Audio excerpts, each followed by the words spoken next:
ಮಮ ವಾಚಮಿಮಾಂ ಪ್ರಸುಪ್ತಾಂ ಸಂಜೀವಯತ್ಯಖಿಲಶಕ್ತಿಧರಸ್ವಧಾಮ್ನಾ ಅನ್ಯಾಂಶ್ಚ ಹಸ್ತಚರಣಶ್ರವಣತ್ವಗಾದೀನ್ ಪ್ರಾಣಾನ್ನಮೋ ಭಗವತೆ ಪುರುಷಾಯ ತುಭ್ಯಂ.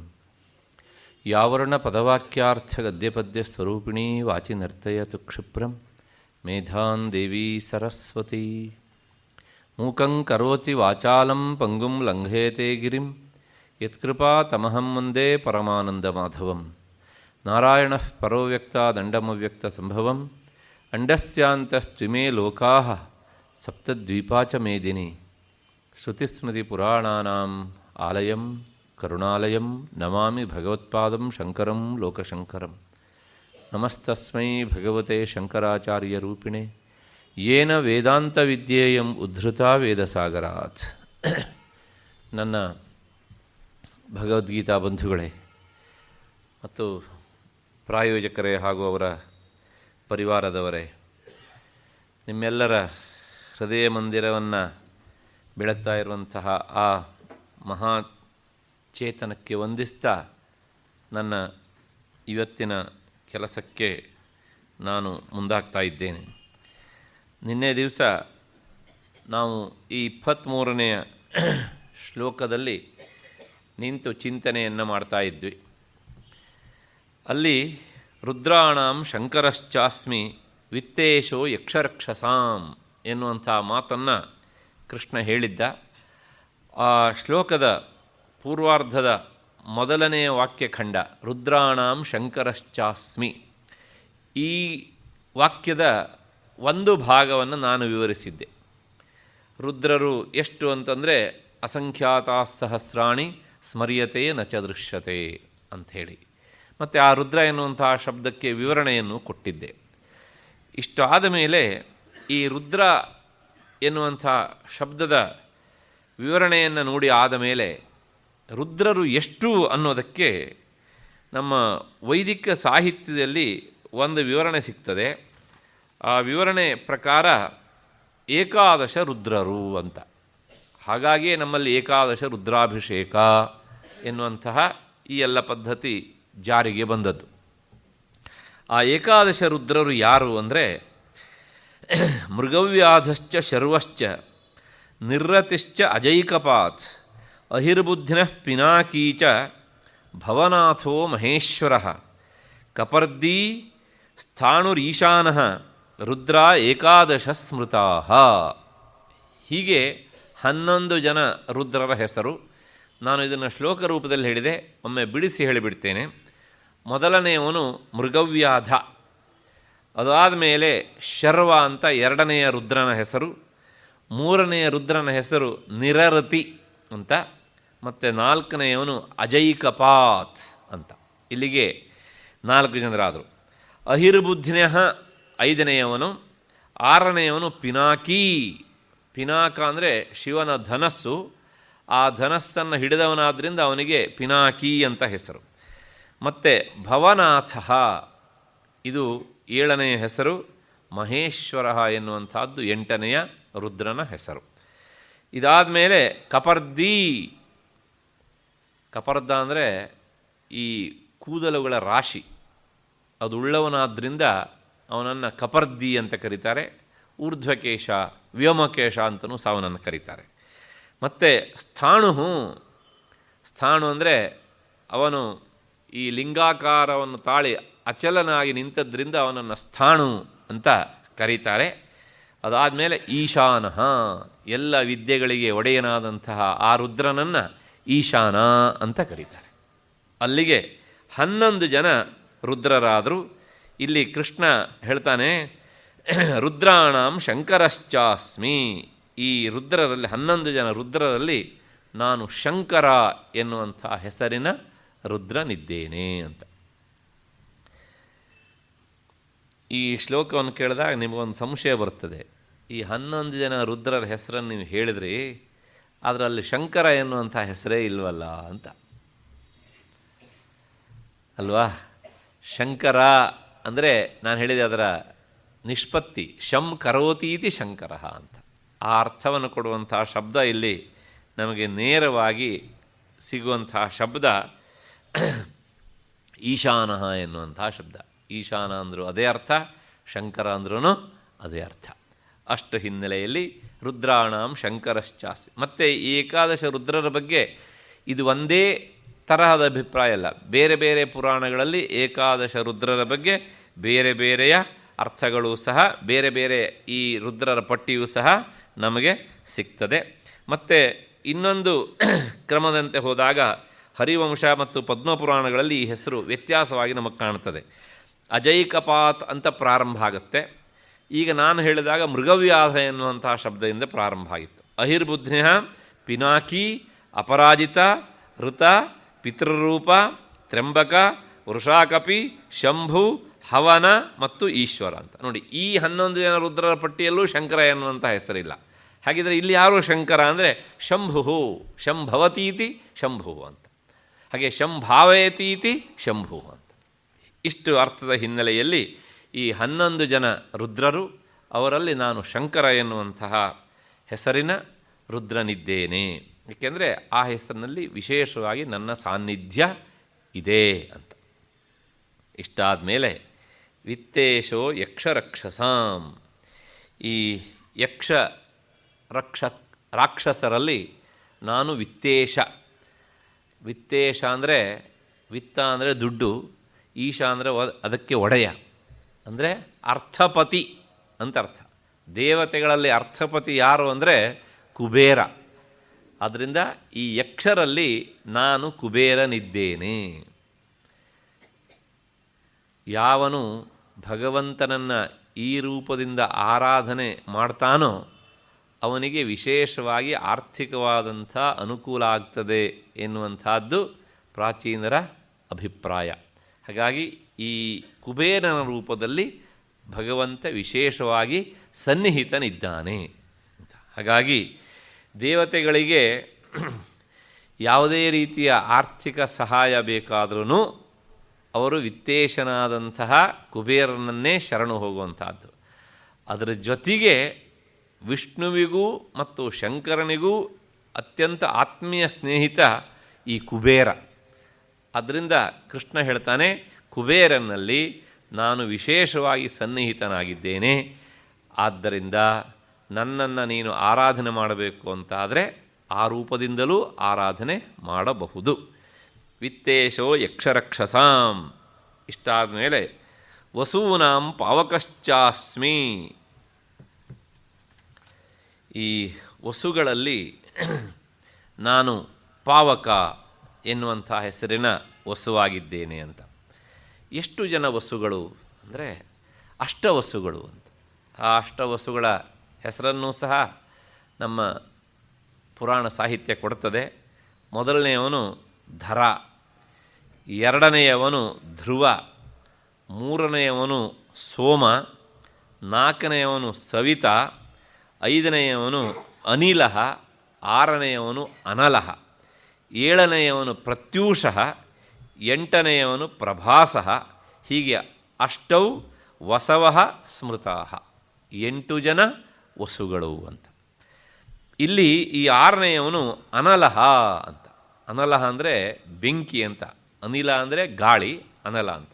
ಇಲ್ಲಿ ಕೃಷ್ಣ ಹೇಳ್ತಾನೆ ವಸೂನಾಂ ಪಾವಕಶ್ಚಾಸ್ಮಿ. ಈ ಅಷ್ಟವಸುಗಳಲ್ಲಿ ನಾನು ಅನಲ ಎಂಬ ಹೆಸರಿನ ಪಾವಕನಿದ್ದೇನೆ ಅಂತ ಅದಕ್ಕೆ ಅರ್ಥ. ಪಾವಕ ಅಂದರೆ ಅಗ್ನಿ. ಯಾಕೆ ಅಗ್ನಿಯನ್ನು ಪಾವಕ ಅಂತ ಕರೀತಾರೆ ಅಂದರೆ ಅಗ್ನಿಯ ಕಾರ್ಯ ಎಲ್ಲರಿಗೂ ಗೊತ್ತಿದೆ. ಅವನು ಎಲ್ಲರನ್ನೂ ಸಹ ಪವಿತ್ರನಾಗಿ ಮಾಡ್ತಾನೆ. ಎಷ್ಟೇ ಕೊಳಕನ್ನು ತೆಗೆದುಕೊಂಡು ಹೋಗಿ ಅಗ್ನಿಗೆ ಹಾಕಿದರೂ ಆ ಕೊಳಕನ್ನು ತಾನು ತಿಂದು ತೇಗಿ ಮತ್ತು ತಾನು ಮಾತ್ರ ಪವಿತ್ರನಾಗಿಯೇ ಇರ್ತಾನೆ ಅವನು. ಅದರಿಂದ ಪಾವಯತೀತಿ ಪಾವಕಃ. ಎಲ್ಲರ ಕೊಳೆಯನ್ನೂ ತಿಂತಾನೆ, ತಾನೂ ಸಹ ಕೊಳೆಯನ್ನು ತಿಂದು ತಾನು ಮಾತ್ರ ಶುದ್ಧನಾಗಿ ಇರ್ತಾನೆ ಅಂತ. ಹಾಗಾಗಿ ಇಂತಹ ಜಗತ್ತಿನಲ್ಲಿ ಅತ್ಯಂತ ಶುದ್ಧವಾದಂಥ ವಸ್ತು, ನಮಗೆ ನೇರ ಕಣ್ಣಿಗೆ ಕಾಣುವಂಥ ವಸ್ತುಗಳಲ್ಲಿ ಅಗ್ನಿಯೇ ಮೊದಲಿನದು. ಅದರಿಂದ ಕೃಷ್ಣ ಹೇಳ್ತಾನೆ ಅಗ್ನಿಯಲ್ಲಿ ನಾನು ವಿಶೇಷ ಸನ್ನಿಹಿತನಾಗಿದ್ದೇನೆ. ಅದಕ್ಕೋಸ್ಕರಲೇ ಭಗವಂತನಿಗೆ ನಾವು ಏನಾದರೂ ಕೊಡಬೇಕು ಅಂತ ಆದರೆ ಆ ಅಗ್ನಿಮುಖದಲ್ಲಿಯೇ ಕೊಡೋದು. ಕೃಷ್ಣ ಎಲ್ಲಿ ಹೇಳ್ತಾನೆ, ಅಗ್ನಿ ಈ ಅಷ್ಟವಸುಗಳಲ್ಲಿ ನಾನು ಪಾವಕ ಎನ್ನುವಂಥ ಬೆಂಕಿಯಾಗಿದ್ದೇನೆ ಅಂತ. ವೈದಿಕ ಸಾಹಿತ್ಯ ಇನ್ನೂ ಮುಂದುವರೆದು ಹೇಳುತ್ತೆ, ಅಗ್ನಿರ್ವೈ ದೇವಾನಾಂ ಮುಖಂ ಅಂತ. ಅಂದರೆ ಅಗ್ನಿ ಅಂದರೆ ಯಾರು ಅಂದರೆ ದೇವತೆಗಳಿಗಿರುವ ಮುಖವೇ ಅಗ್ನಿ ಅಂತ. ಹಾಗಾಗಿ ಆ ಅಗ್ನಿಯಲ್ಲಿ ಹೋಮಿಸಿದಾಗ ಅದು ಎಲ್ಲ ದೇವತೆಗಳಿಗೂ ತೃಪ್ತಿಯನ್ನು ಕೊಡುತ್ತದೆ ಎನ್ನುವಂಥದ್ದು ಆ ಮಾತಿನ ತಾತ್ಪರ್ಯ. ಅದರ ಜೊತೆಗೆ ಇನ್ನೂ ಒಂದು ಅಭಿಪ್ರಾಯ ಉಂಟು. ನಮ್ಮಲ್ಲಿ ಈ ಭಗವಂತನ ರೂಪವನ್ನು ಒಬ್ಬೊಬ್ಬರು ಒಂದೊಂದು ರೀತಿಯಲ್ಲಿ ಆರಾಧನೆ ಮಾಡ್ತಾರೆ.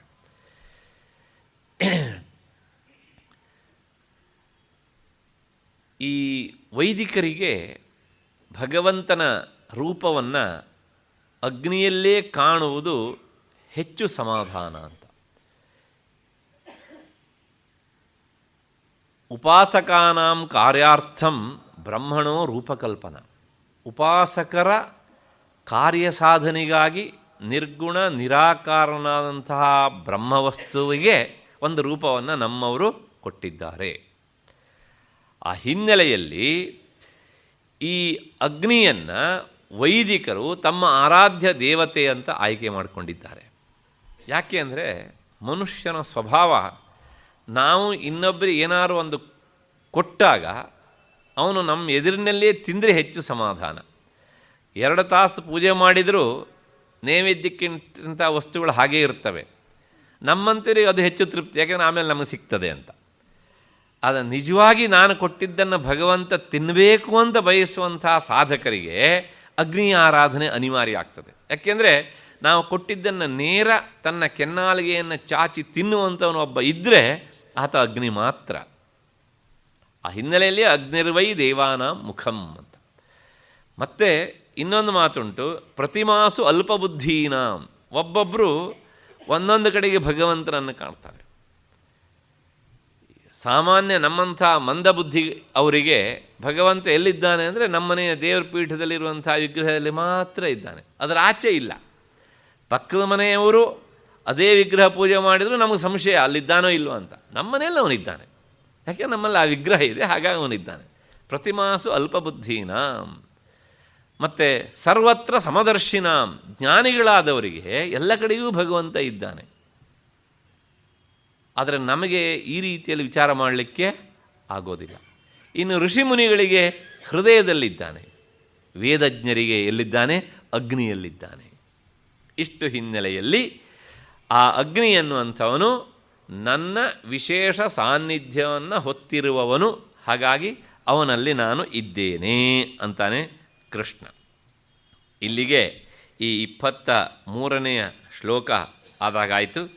ಅದಾದ ಮೇಲೆ ಮತ್ತು ಮುಂದಿನ ಶ್ಲೋಕ, ಇನ್ನೊಂದುಂಟು ಇದರೊಳಗೆ, ಮೇರ ಶಿಖರಿಣಾಮಹಂ. ಶಿಖರ ಅಂದರೆ ಪರ್ವತದ ತುತ್ತ ತುದಿ, ಅದರ ತಲೆ. ಅದು ಉಳ್ಳದ್ರಿಂದ ಪರ್ವತಗಳನ್ನು ಶಿಖರೀ ಅಂತ ಕರೀತಾರೆ. ಅದರ ತುತ್ತ ತುದಿಯ ಭಾಗ ಇರುತ್ತಲ್ಲ, ಅದಿರೋದ್ರಿಂದ ಪರ್ವತಗಳನ್ನು ಶಿಖರಿ ಅಂತ ಕರೀತಾರೆ. ಆ ಶಿಖರಿಣಾಂ ಪರ್ವತಗಳ ಮಧ್ಯೆಯಲ್ಲಿ ನಾನು ಮೇರು ಪರ್ವತವಾಗಿದ್ದೇನೆ. ಇದು ಈ ವಾಕ್ಯಖಂಡದ ಶಬ್ದಶಃ ಅರ್ಥ. ಕೃಷ್ಣ ಹೇಳ್ತಾನೆ, ಯಾಕೆ ನಾನು ಈ ಪರ್ವತಗಳಲ್ಲಿ ಮೇರು ಪರ್ವತ ಆಗಿದ್ದೇನೆ ಅಂದರೆ, ಇದಕ್ಕೆ ನಾನು ಮುಂದೆ ವಿವರಣೆ ಕೊಡಬೇಕಿತ್ತು, ಇಲ್ಲಿಯೇ ಕೊಟ್ಟು ಬಿಡ್ತೇನೆ ವಿವರಣೆಯನ್ನು. 2 ಕಾರಣದಿಂದ ಕೃಷ್ಣ ಮೇರು ಪರ್ವತದಲ್ಲಿ ನಾನಿದ್ದೇನೆ ಅಂದರೆ, ಮೇರು ಪರ್ವತ ಅದು ನನ್ನ ಸಾನ್ನಿಧ್ಯ ಇರುವಂಥ ಸ್ಥಳ ಅಂತಾನೆ. ಯಾಕೆ ಹಾಗೆ ಹೇಳ್ತಾನೆ ಅಂದರೆ, ಈ ಮೇರು ಪರ್ವತದ ಬಗ್ಗೆ ಹೇಳಬೇಕಿದ್ರೆ ಕೋಶ ಏನು ಹೇಳ್ತದೆ? ಮೇರುಸ್ಸು ಮೇರುರ್ ಹೇಮಾದ್ರಿ ರತ್ನಸಾನು ಸುರಾಲಯ. ಅದು ಕೋಶ. ಮೇರು ಸುಮೇರು ರತ್ನಸಾನು ಸುರಾಲಯ ಅಂತ. ಆ ಮೇರು ಪರ್ವತಕ್ಕೆ ಇನ್ನೊಂದು ಹೆಸರು ಸುಮೇರು ಅಂತ, ಅದಕ್ಕೆ ಇನ್ನೊಂದು ಹೆಸರು ಹೇಮಾದ್ರಿಹಿ ಅಂತ.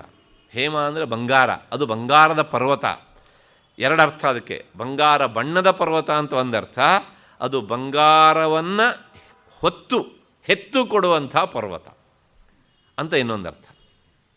ಮತ್ತು ರತ್ನ ಸಾನುಹು ಇನ್ನೊಂದು ಹೆಸರು. ಅದರ ತಪ್ಪಲು ಪ್ರದೇಶಗಳಲ್ಲೆಲ್ಲ ಸಾಕಷ್ಟು ರತ್ನಗಳಿವೆ ಅಂತೆ. ಸುರಾಲಯ ಸಾಲದ್ದಕ್ಕೆ ಅದು ದೇವತೆಗಳ ವಾಸಸ್ಥಾನ ಅಂತ ಹೇಳ್ತಾರೆ. ಇದು ಕೋಶ, ರತ್ನಸಾನ ಸುರಾಲಯ. ಆ ಹಿನ್ನೆಲೆಯಲ್ಲಿ ಮೇರು ಪರ್ವತವನ್ನು ಸುವರ್ಣ ಪರ್ವತ ಅಂತ ಕರೀತಾರೆ.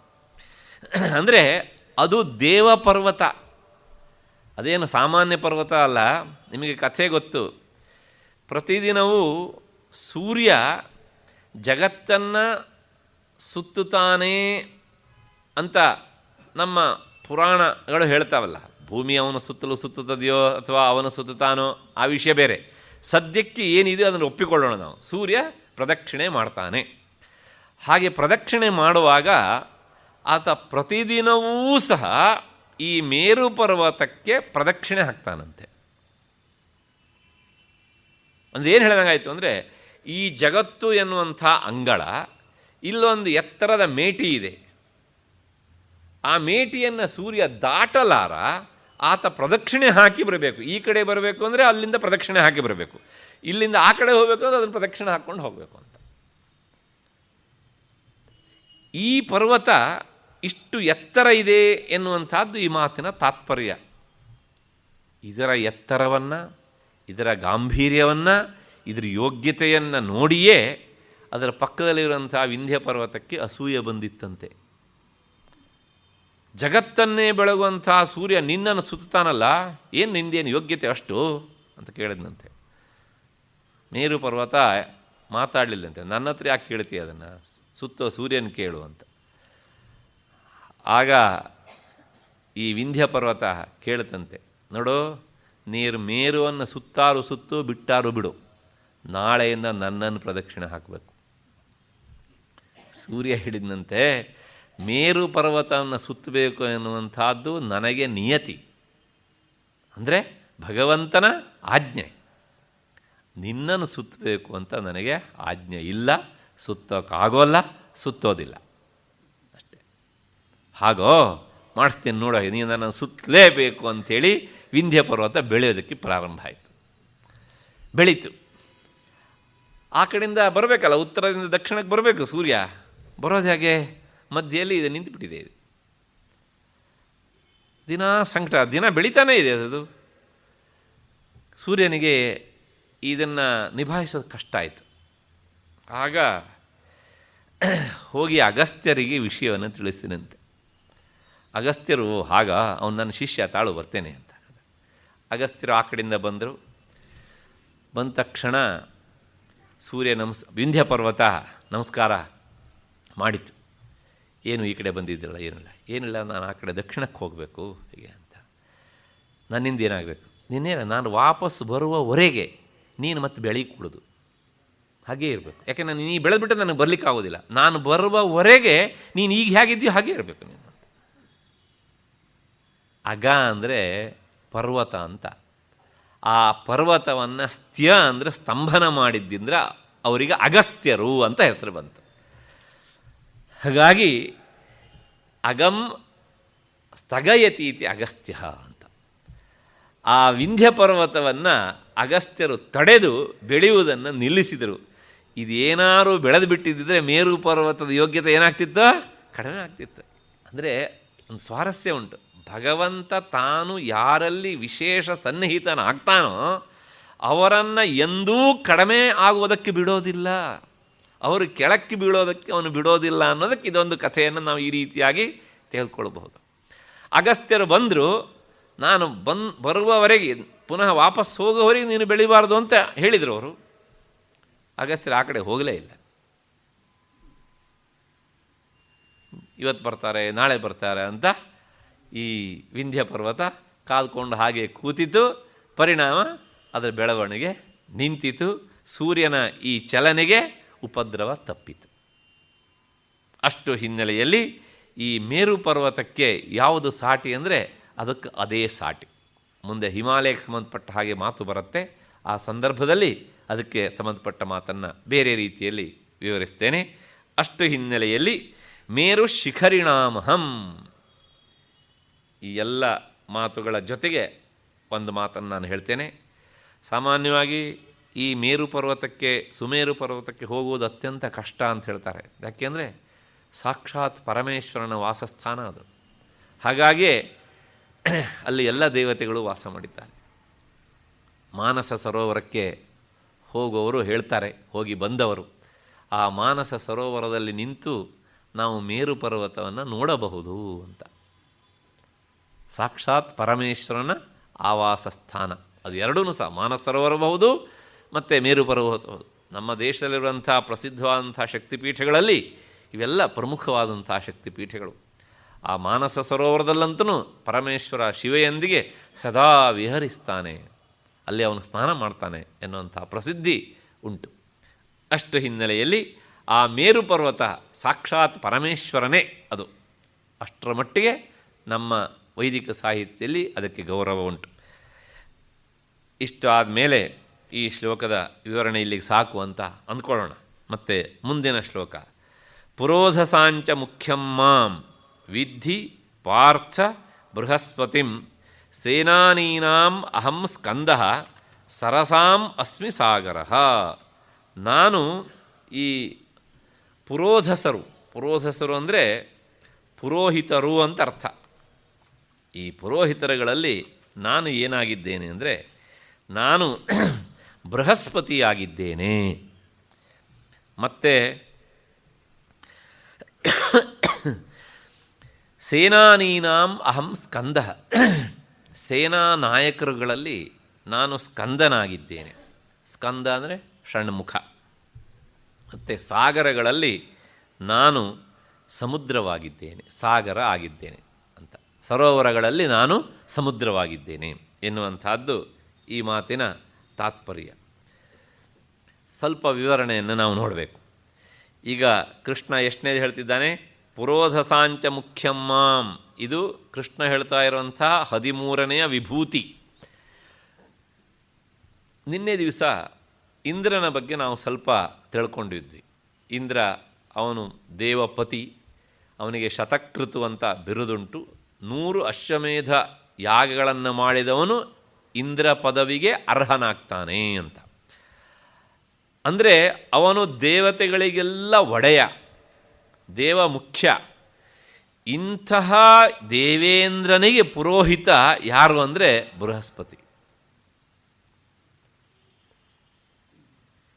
ದೇವೇಂದ್ರನಿಗೆ ಏನೇ ತೊಂದರೆ ಬಂದರೂ ಸಹ ಅದನ್ನು ಪರಿಹಾರ ಮಾಡುವವನು, ಅವನಿಗೆ ಮಾರ್ಗದರ್ಶನ ನೀಡುವವನು ಈ ಬೃಹಸ್ಪತಿ. ಅಷ್ಟೇ ಅಲ್ಲ, ಅವನು ಅತ್ಯಂತ ಬುದ್ಧಿವಂತ, ಮಹಾನಿಪುಣ, ಅತ್ಯಂತ ಬುದ್ಧಿವಂತ ಬೃಹಸ್ಪತಿ. ಹಾಗಿಲ್ಲದೇ ಇದ್ದರೆ ದೇವತೆಗಳೇ ನಿಪುಣರು, ಅವರಲ್ಲಿ ದೇವೇಂದ್ರ ಇನ್ನೂ ಬುದ್ಧಿವಂತ. ಆ ದೇವೇಂದ್ರನಿಗೆ ಇವನು ಮಾರ್ಗದರ್ಶಕ, ಅಡ್ವೈಸರ್, ಪುರೋಹಿತ ಆಗಿರ್ತಿದ್ನ. ದೇವೇಂದ್ರನ ಗುರುಗಳಾದಂಥ ಬೃಹಸ್ಪತಿ ಅತ್ಯಂತ ಬುದ್ಧಿವಂತ. ಆ ಹಿನ್ನೆಲೆಯಲ್ಲೇ ಸಾಮಾನ್ಯವಾಗಿ ನಮ್ಮಲ್ಲಿ ತುಂಬ ಜಾಣ ಮಕ್ಕಳನ್ನು ಬೃಹಸ್ಪತಿಗೆ ಹೋಲಿಸ್ತಾರೆ, ತೀರಾ ದಡ್ಡ ಮಕ್ಕಳನ್ನು ಹೋಲಿಸ್ತಾರೆ. ಇವನೇನು ಮಹಾದೊಡ್ಡ ಬೃಹಸ್ಪತಿ ಅಂತ. ಮಹಾದೊಡ್ಡ ಬೃಹಸ್ಪತಿ ಅಂದರೆ ಇವನು ಶುದ್ಧ ದಡ್ಡ ಅಂತ. ಇನ್ನು ಕೆಲವು ಸಲ ಹೇಳ್ತಾರೆ ನೇರವಾಗಿ, ನಿಜವಾಗಿಯೂ ಬೃಹಸ್ಪತ್ಯಾಚಾರ್ಯನಷ್ಟು ಬುದ್ಧಿವಂತ. ಅದು ಸರಿಯಾದ ಹೋಲಿಕೆ ಅಂತ. ಹಾಗಾಗಿ ಬೃಹಸ್ಪತಿ ಅತ್ಯಂತ ಬುದ್ಧಿವಂತ. ಅಂದರೆ ಈ ಮಾತನ್ನು ಹೇಳುವುದರ ಮೂಲಕ ಕೃಷ್ಣ ಏನಿಂತ ಅಂದರೆ, ಎಲ್ಲೆಲ್ಲಿ ವಿಶೇಷವಾದಂತಹ ಧೀಶಕ್ತಿ ಉಂಟು, ಬುದ್ಧಿಶಕ್ತಿ ಉಂಟೋ ಅಲ್ಲಿ ನಾನಿರ್ತೇನೆ. ಆ ಧೀಶಕ್ತಿ ವಿಶೇಷವಾಗಿ ಬೃಹಸ್ಪತಿಯಲ್ಲಿ ಇರುವುದರಿಂದ ಅವನಲ್ಲಿ ನಾನು ವಿಶೇಷ ರೂಪದಿಂದ ಸನ್ನಿಹಿತನಾಗಿದ್ದೇನೆ. ಹಾಗಾಗಿ ಅವನಿಗೆ ಹೆಸರೇನೆ ಏನು ಅಂದರೆ ದೇವಗುರು ಅಂತ, ದೇವತೆಗಳ ಗುರು ಅಂತ. ಅಷ್ಟು ಹಿನ್ನೆಲೆಯಲ್ಲಿ ಈ ದೇವತೆಗಳ ಗುರುವಾದಂಥ ಬೃಹಸ್ಪತಿಯಲ್ಲಿ ನಾನಿದ್ದೇನೆ ಅಂತ ಕೃಷ್ಣ ಹೇಳಿದ. ಇಲ್ಲಿಗೆ ವಿವರಣೆ ಸಾಕು. ಮತ್ತು ಮುಂದಿನ ವಿವರಣೆ 14ನೇದು, ನಾನು ಸೇನಾಪತಿಗಳಲ್ಲಿ ಸ್ಕಂದನಾಗಿದ್ದೇನೆ ಅಂತ. ಸ್ಕಂದ ಅಂದರೆ ಕಾರ್ತಿಕೇಯ, ಷಣ್ಮುಖ ಅಂತ. ಕೃಷ್ಣ ಯಾಕೆ ಇವನ ಹೆಸರನ್ನು ಹೇಳ್ತಾನೆ? ಗಣಪತಿಯಲ್ಲಿ ನಾನಿದ್ದೇನೆ ಅಂತ ಹೇಳ್ಬೋದಿತ್ತಲ್ವ. ಆ ಸ್ಕಂದನಲ್ಲಿ ನಾನಿದ್ದೇನೆ ಅಂತ ಯಾಕೆ ಹೇಳ್ತಾನೆ ಅಂದರೆ ಇದಕ್ಕೊಂದು ಕಾರಣ ಉಂಟು. ಎಲ್ಲೆಲ್ಲಿ ಬೇರೆ ಯಾರಿಗೂ ಇಲ್ಲದೇ ಇರುವಂಥ ವಿಶಿಷ್ಟ ಶಕ್ತಿ ಉಂಟೋ ಅಲ್ಲೆಲ್ಲ ತನ್ನ ಸಾನ್ನಿಧ್ಯ ಇದೆ ಎನ್ನುವಂಥದ್ದು ಭಗವಂತನ ಮಾತಿನ ಅರ್ಥ. ಆ ಹಿನ್ನೆಲೆಯಲ್ಲಿ ಸ್ಕಂದನಲ್ಲಿ ನಾನಿದ್ದೇನೆ ಅಂತ ಹೇಳ್ತಾನೆ. ಆ ಸ್ಕಂದನಲ್ಲಿ ಏನು ವಿಶೇಷ ಶಕ್ತಿ ಇತ್ತು ಅಂತ ನೋಡೋದಕ್ಕಿಂತ ಮುನ್ನ ಆ ಶಬ್ದದ ವಿವರಣೆಯನ್ನು ಸ್ವಲ್ಪ ನಾವು ನೋಡಬೇಕು. ಸ್ಕನ್ನ ಅಂದರೆ ಜಾರಿದ್ದು ಅಂತ ಅರ್ಥ. ಸ್ಲಿಪ್ ಅಂತ ಹೇಳ್ತೇವಲ್ಲ ನಾವು, ಹಾಗೆ ಆದದ್ದಕ್ಕೆ ಸಂಸ್ಕೃತದಲ್ಲಿ ಸ್ಕನ್ನ ಅಂತ ಹೆಸರು. ಆ ಸ್ಕನ್ನನೇ ಸ್ಕಂದ ಅಂತ ಅರ್ಥ. ಶಿವನ ರೇತಸ್ಸು ಪಾರ್ವತಿಯನ್ನು ಸೇರುವುದಕ್ಕಿಂತ ಮುನ್ನ ಅದು ಅಗ್ನಿಯಲ್ಲಿ ಬಂದು ನಿಂತಿತು. ಅದಕ್ಕೆ ಬೇರೆ ಬೇರೆ ಕಾರಣಗಳು ಪುರಾಣದ ಕಥೆಯ ಹಿನ್ನೆಲೆಯಲ್ಲಿ. ಆ ರೇತಸ್ಸು ಎಷ್ಟು ಪ್ರಖರವಾಗಿತ್ತು ಅಂದರೆ ಪ್ರಪಂಚವನ್ನೇ ಸುಡುವವನು ಅಗ್ನಿ, ಆದರೆ ಆ ರೇತಸ್ಸು ಅಗ್ನಿಯನ್ನೇ ಸುಡುತ್ತಿತ್ತಂತೆ. ಆಗ ಅಗ್ನಿ ಹೇಳಿದಂತೆ, ನಾನು ಇದನ್ನು ಧರಿಸಲಾರೆ ಅಂತ. ಅದಕ್ಕೋಸ್ಕರಲೇ ಷಣ್ಮುಖನಿಗೆ ಇನ್ನೊಂದು ಹೆಸರು ಅಗ್ನಿಗರ್ಭ ಅಂತ. ನೋಡಿ, ಎಲ್ಲ ಹೆಸರು ಎಲ್ಲ ವಿವರಣೆಯನ್ನು ನಮಗೆ ಕೊಡ್ತವೆ. ಕೊನೆಗೆ ಶಂಕರ ಏನೂ ಮಾತನಾಡಲಿಲ್ಲ. ಅದನ್ನು ತೆಗೆದುಕೊಂಡು ಹೋಗಿ ಆತ ಗಂಗೆಯಲ್ಲಿ ಚೆಲ್ಲಿಬಿಟ್ಟ. ಗಂಗೆಯಲ್ಲಿ ಆ ರೇತಸ್ಸು ಬಿದ್ದಾಗ ಅದು ಹಾಗೇನೆ ತೇಲ್ತಾ ತೇಲ್ತಾ ಬಂದು ಒಂದು ಮಗುವಿನ ಆಕಾರವನ್ನು ತಾಳಿತು. ಅಲ್ಲಿ ನೋಡಿ, ಶಿವನಿಂದ ಅಗ್ನಿಗೆ, ಅಗ್ನಿಯಿಂದ ಗಂಗೆಗೆ ಜಾರಿತು. ಆಗೇನಾಯಿತು ಕೇಳಿದರೆ, ಅಲ್ಲಿ ಕೃತ್ತಿಕಾ ಸ್ತ್ರೀಯರು ಸ್ನಾನ ಮಾಡಲಿಕ್ಕೆ ಅಂತ ಬಂದಿದ್ದರು ಗಂಗೆಗೆ. ಅವರಿಗೆ ಆ ಮಗುವನ್ನು ನೋಡಿದಾಗ ಸ್ತನ್ಯಪಾನ ಮಾಡಿಸಬೇಕು ಅಂತ ತಾಯ್ತನದ ಭಾವ ಉಕ್ಕಿ ಬಂತಂತೆ. ಒಬ್ಬೊಬ್ಬರು ತಾನು ಸ್ತನ್ಯಪಾನ ಮಾಡಿಸ್ಬೇಕು, ತಾನು ಸ್ತನ್ಯಪಾನ ಮಾಡಿಸ್ಬೇಕು ಅಂತ ಮುಂದಾದರು. ಆಗ ಅವರೊಳಗೆ ಒಂದು ಜಿದ್ದು ಬಿತ್ತು.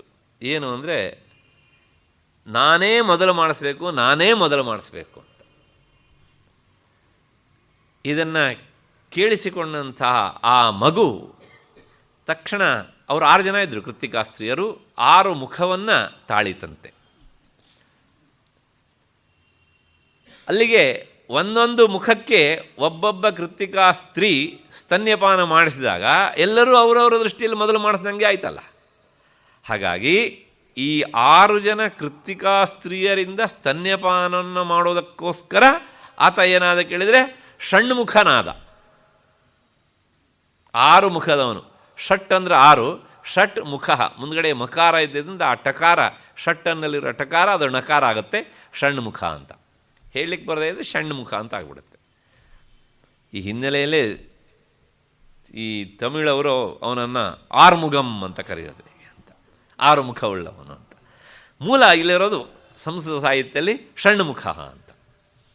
ಇಷ್ಟ ಆದಮೇಲೆ ಈ ಕಾರ್ತಿಕೇಯ ಅಂತ ಅವನಿಗೆ ಹೆಸರು ಬಂತು. ಯಾಕೆಂದರೆ ಕೃತ್ತಿಕಾ ಸ್ತ್ರೀಯರಿಂದ ಸ್ತನ್ಯಪಾನ ಮಾಡಿದ್ರಿಂದ ಕೃತ್ತಿಕಾ ಸ್ತ್ರೀಯರಿಗೆ ಆತ ಮಗನಂತೆ ಆದ.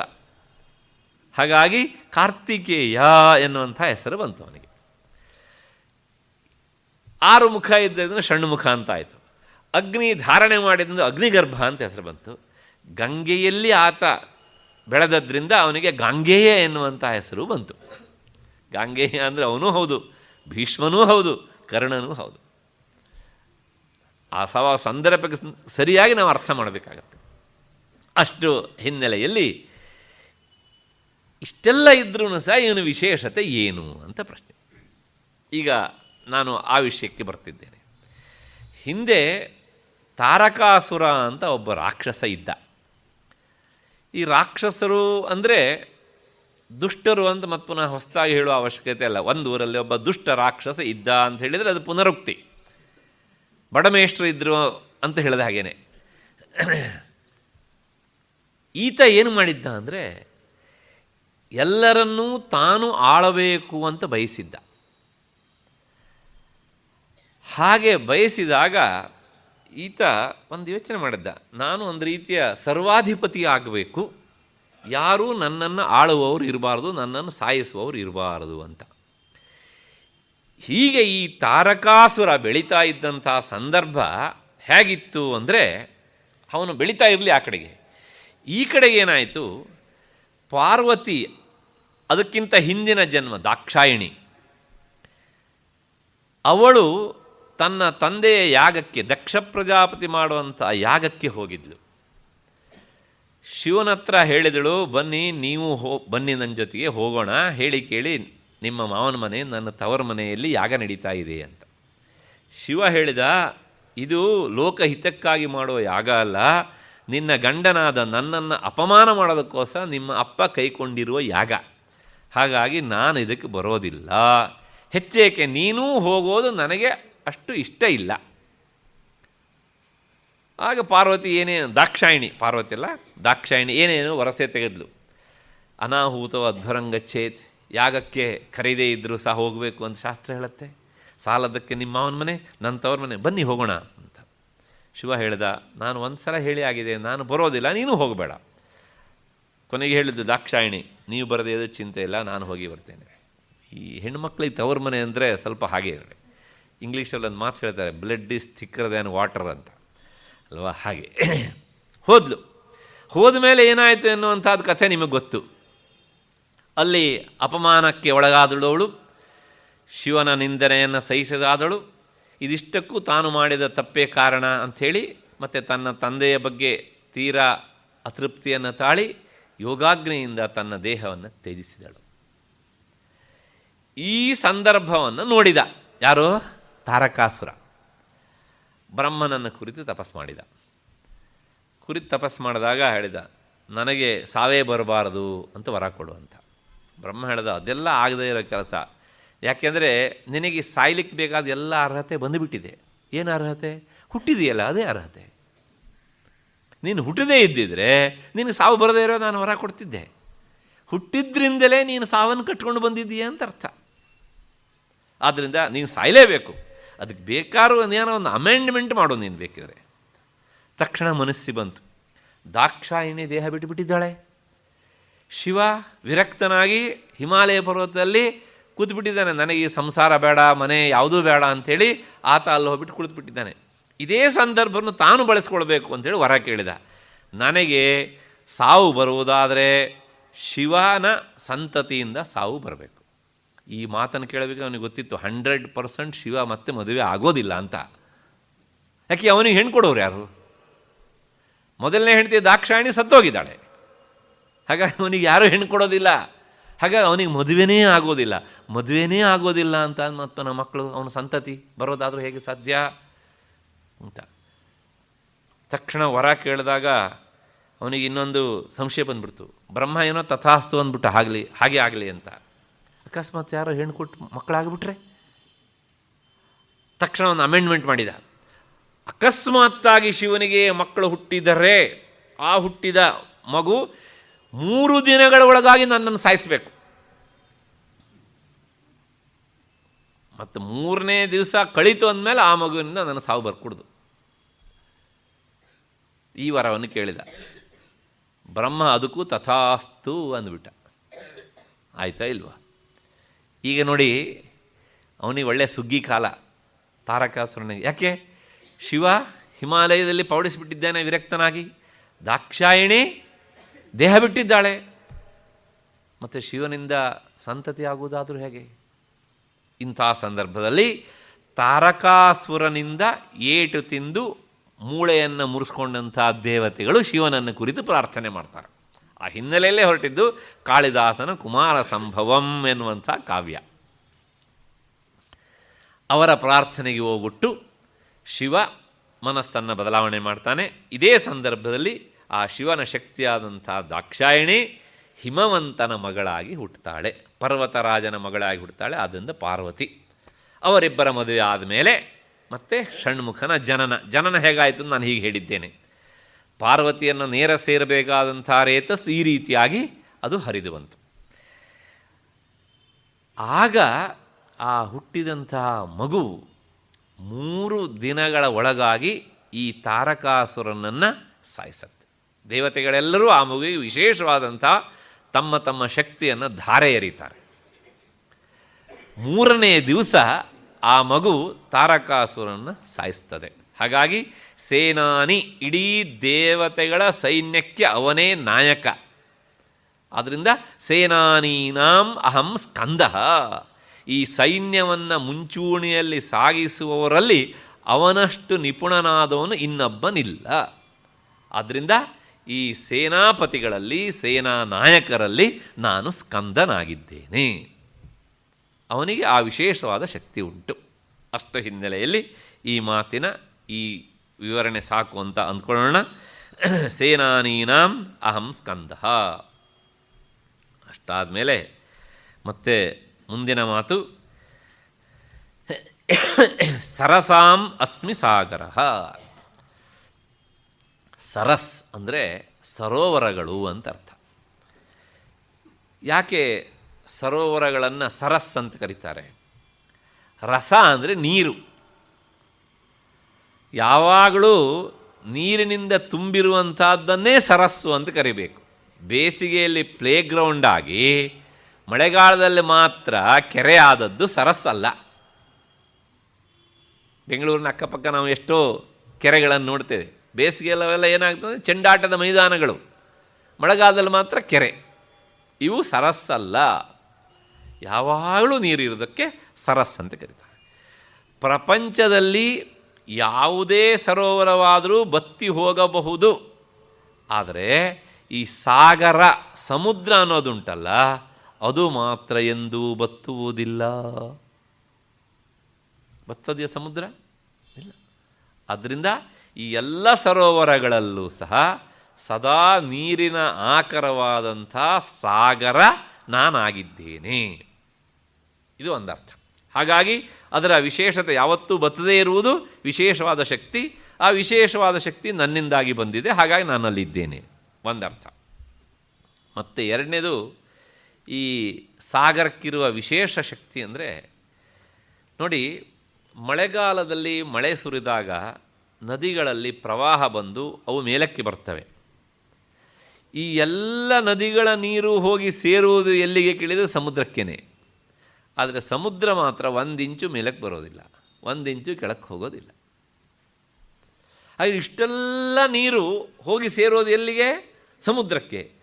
ಹಾಗೆ ಹೋಗಿ ಸೇರಿದರೂ ಸಹ ಅದು ಯಾಕೆ ಮೇಲಕ್ಕೆ ಬರೋದಿಲ್ಲ? ಇಷ್ಟೆಲ್ಲ ನೀರು ಸೇರಿದರೂ ಸಹ ನೀರು ಕಡಿಮೆ ಆದಾಗಲೂ ಯಾಕೆ ಅದು ಕೆಳಕ್ಕೆ ಹೋಗೋದಿಲ್ಲ?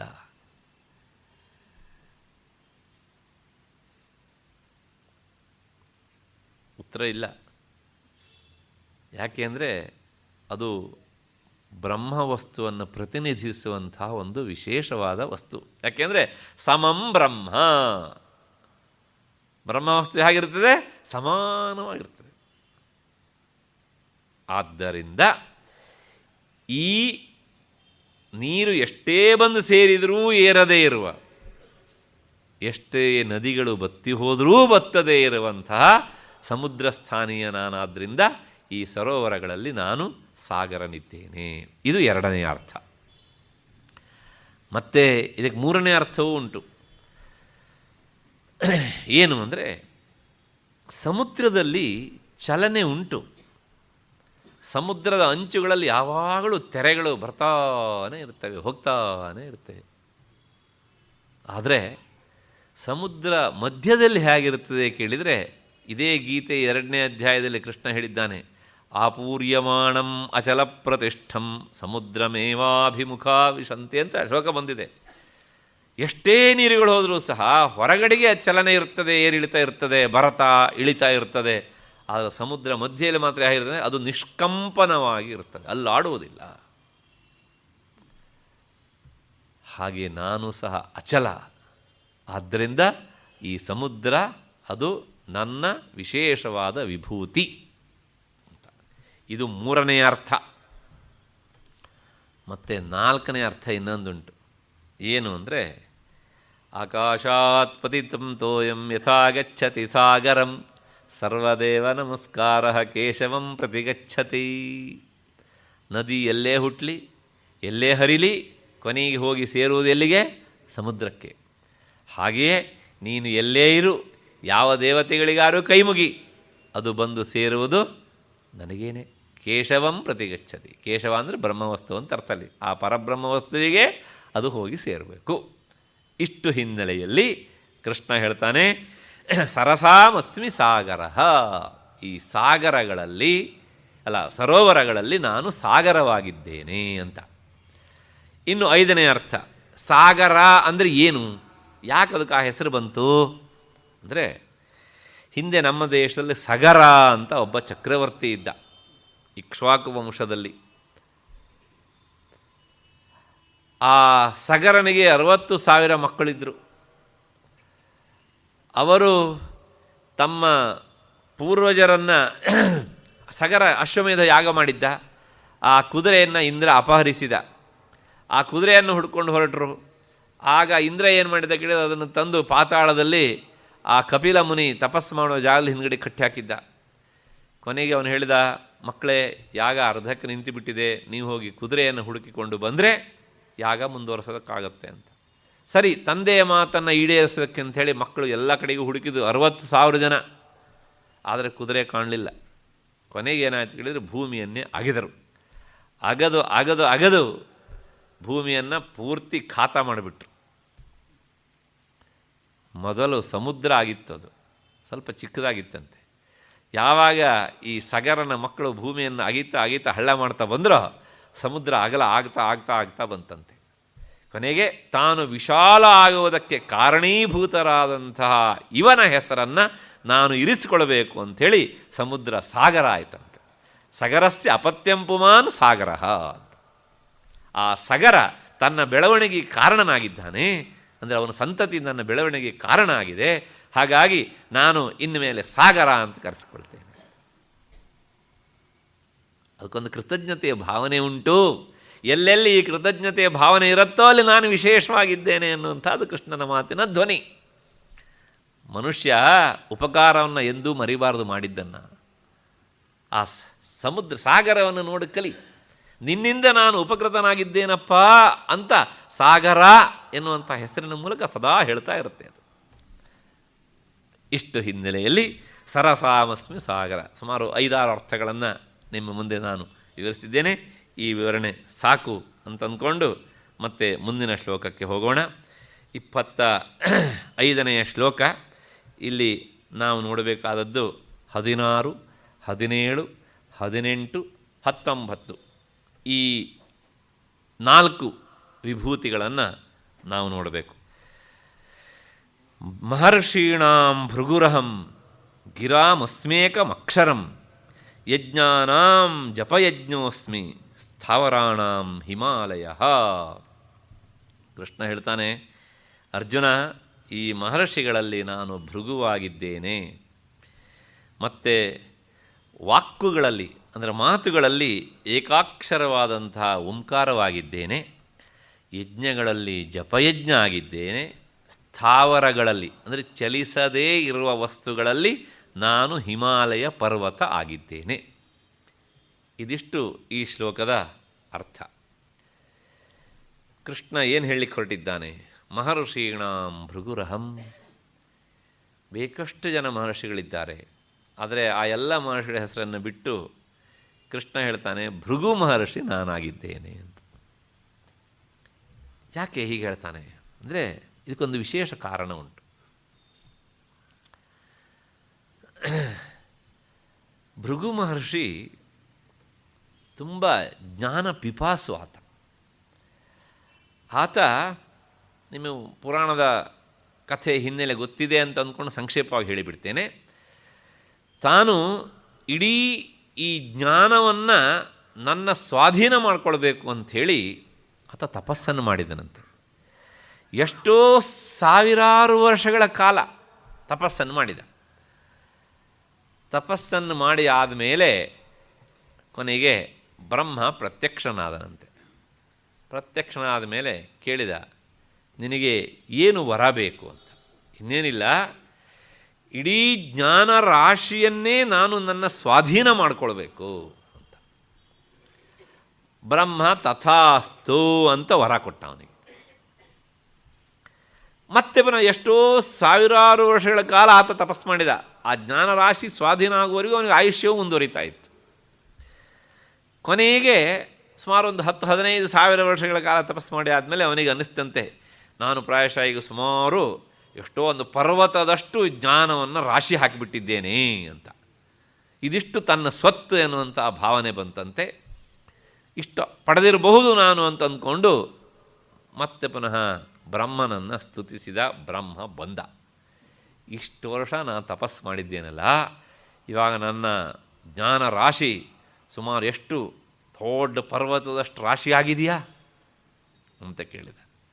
ಆಗ ಬ್ರಹ್ಮ ಹೇಳಿದಂತೆ, ಈ ಜ್ಞಾನ ರಾಶಿ ಜ್ಞಾನಗಿರಿಯನ್ನು ನಿನ್ನ ಮುಂದೆ ಇಡ್ತೇನೆ, ಅದರೊಳಗೆ ನೀನು ಎಷ್ಟು ತಗೊಂಡಿದೀಯೇ ಅಂತ ತೋರಿಸ್ತೇನೆ ನೋಡು ಅಂತ ಹೇಳಿ ಆ ಜ್ಞಾನ ರಾಶಿಯನ್ನು, ಅದೇ ವೇದ ಸಾಹಿತ್ಯ, ಅದರ ಮುಂದುಗಡೆಗೆ ಇಟ್ಟನಂತೆ ರಾಶಿ. ಅದರೊಳಗೆ ಒಂದು ಸಣ್ಣ ಒಂದು ಮುಷ್ಟಿಯಷ್ಟು ಮಣ್ಣನ್ನು ತೆಗೆದರೆ ಎಷ್ಟು ಹಳ್ಳ ಬೀಳುತ್ತೋ ಅಷ್ಟು ಹಳ್ಳ ಬಿದ್ದಿತ್ತಂತೆ.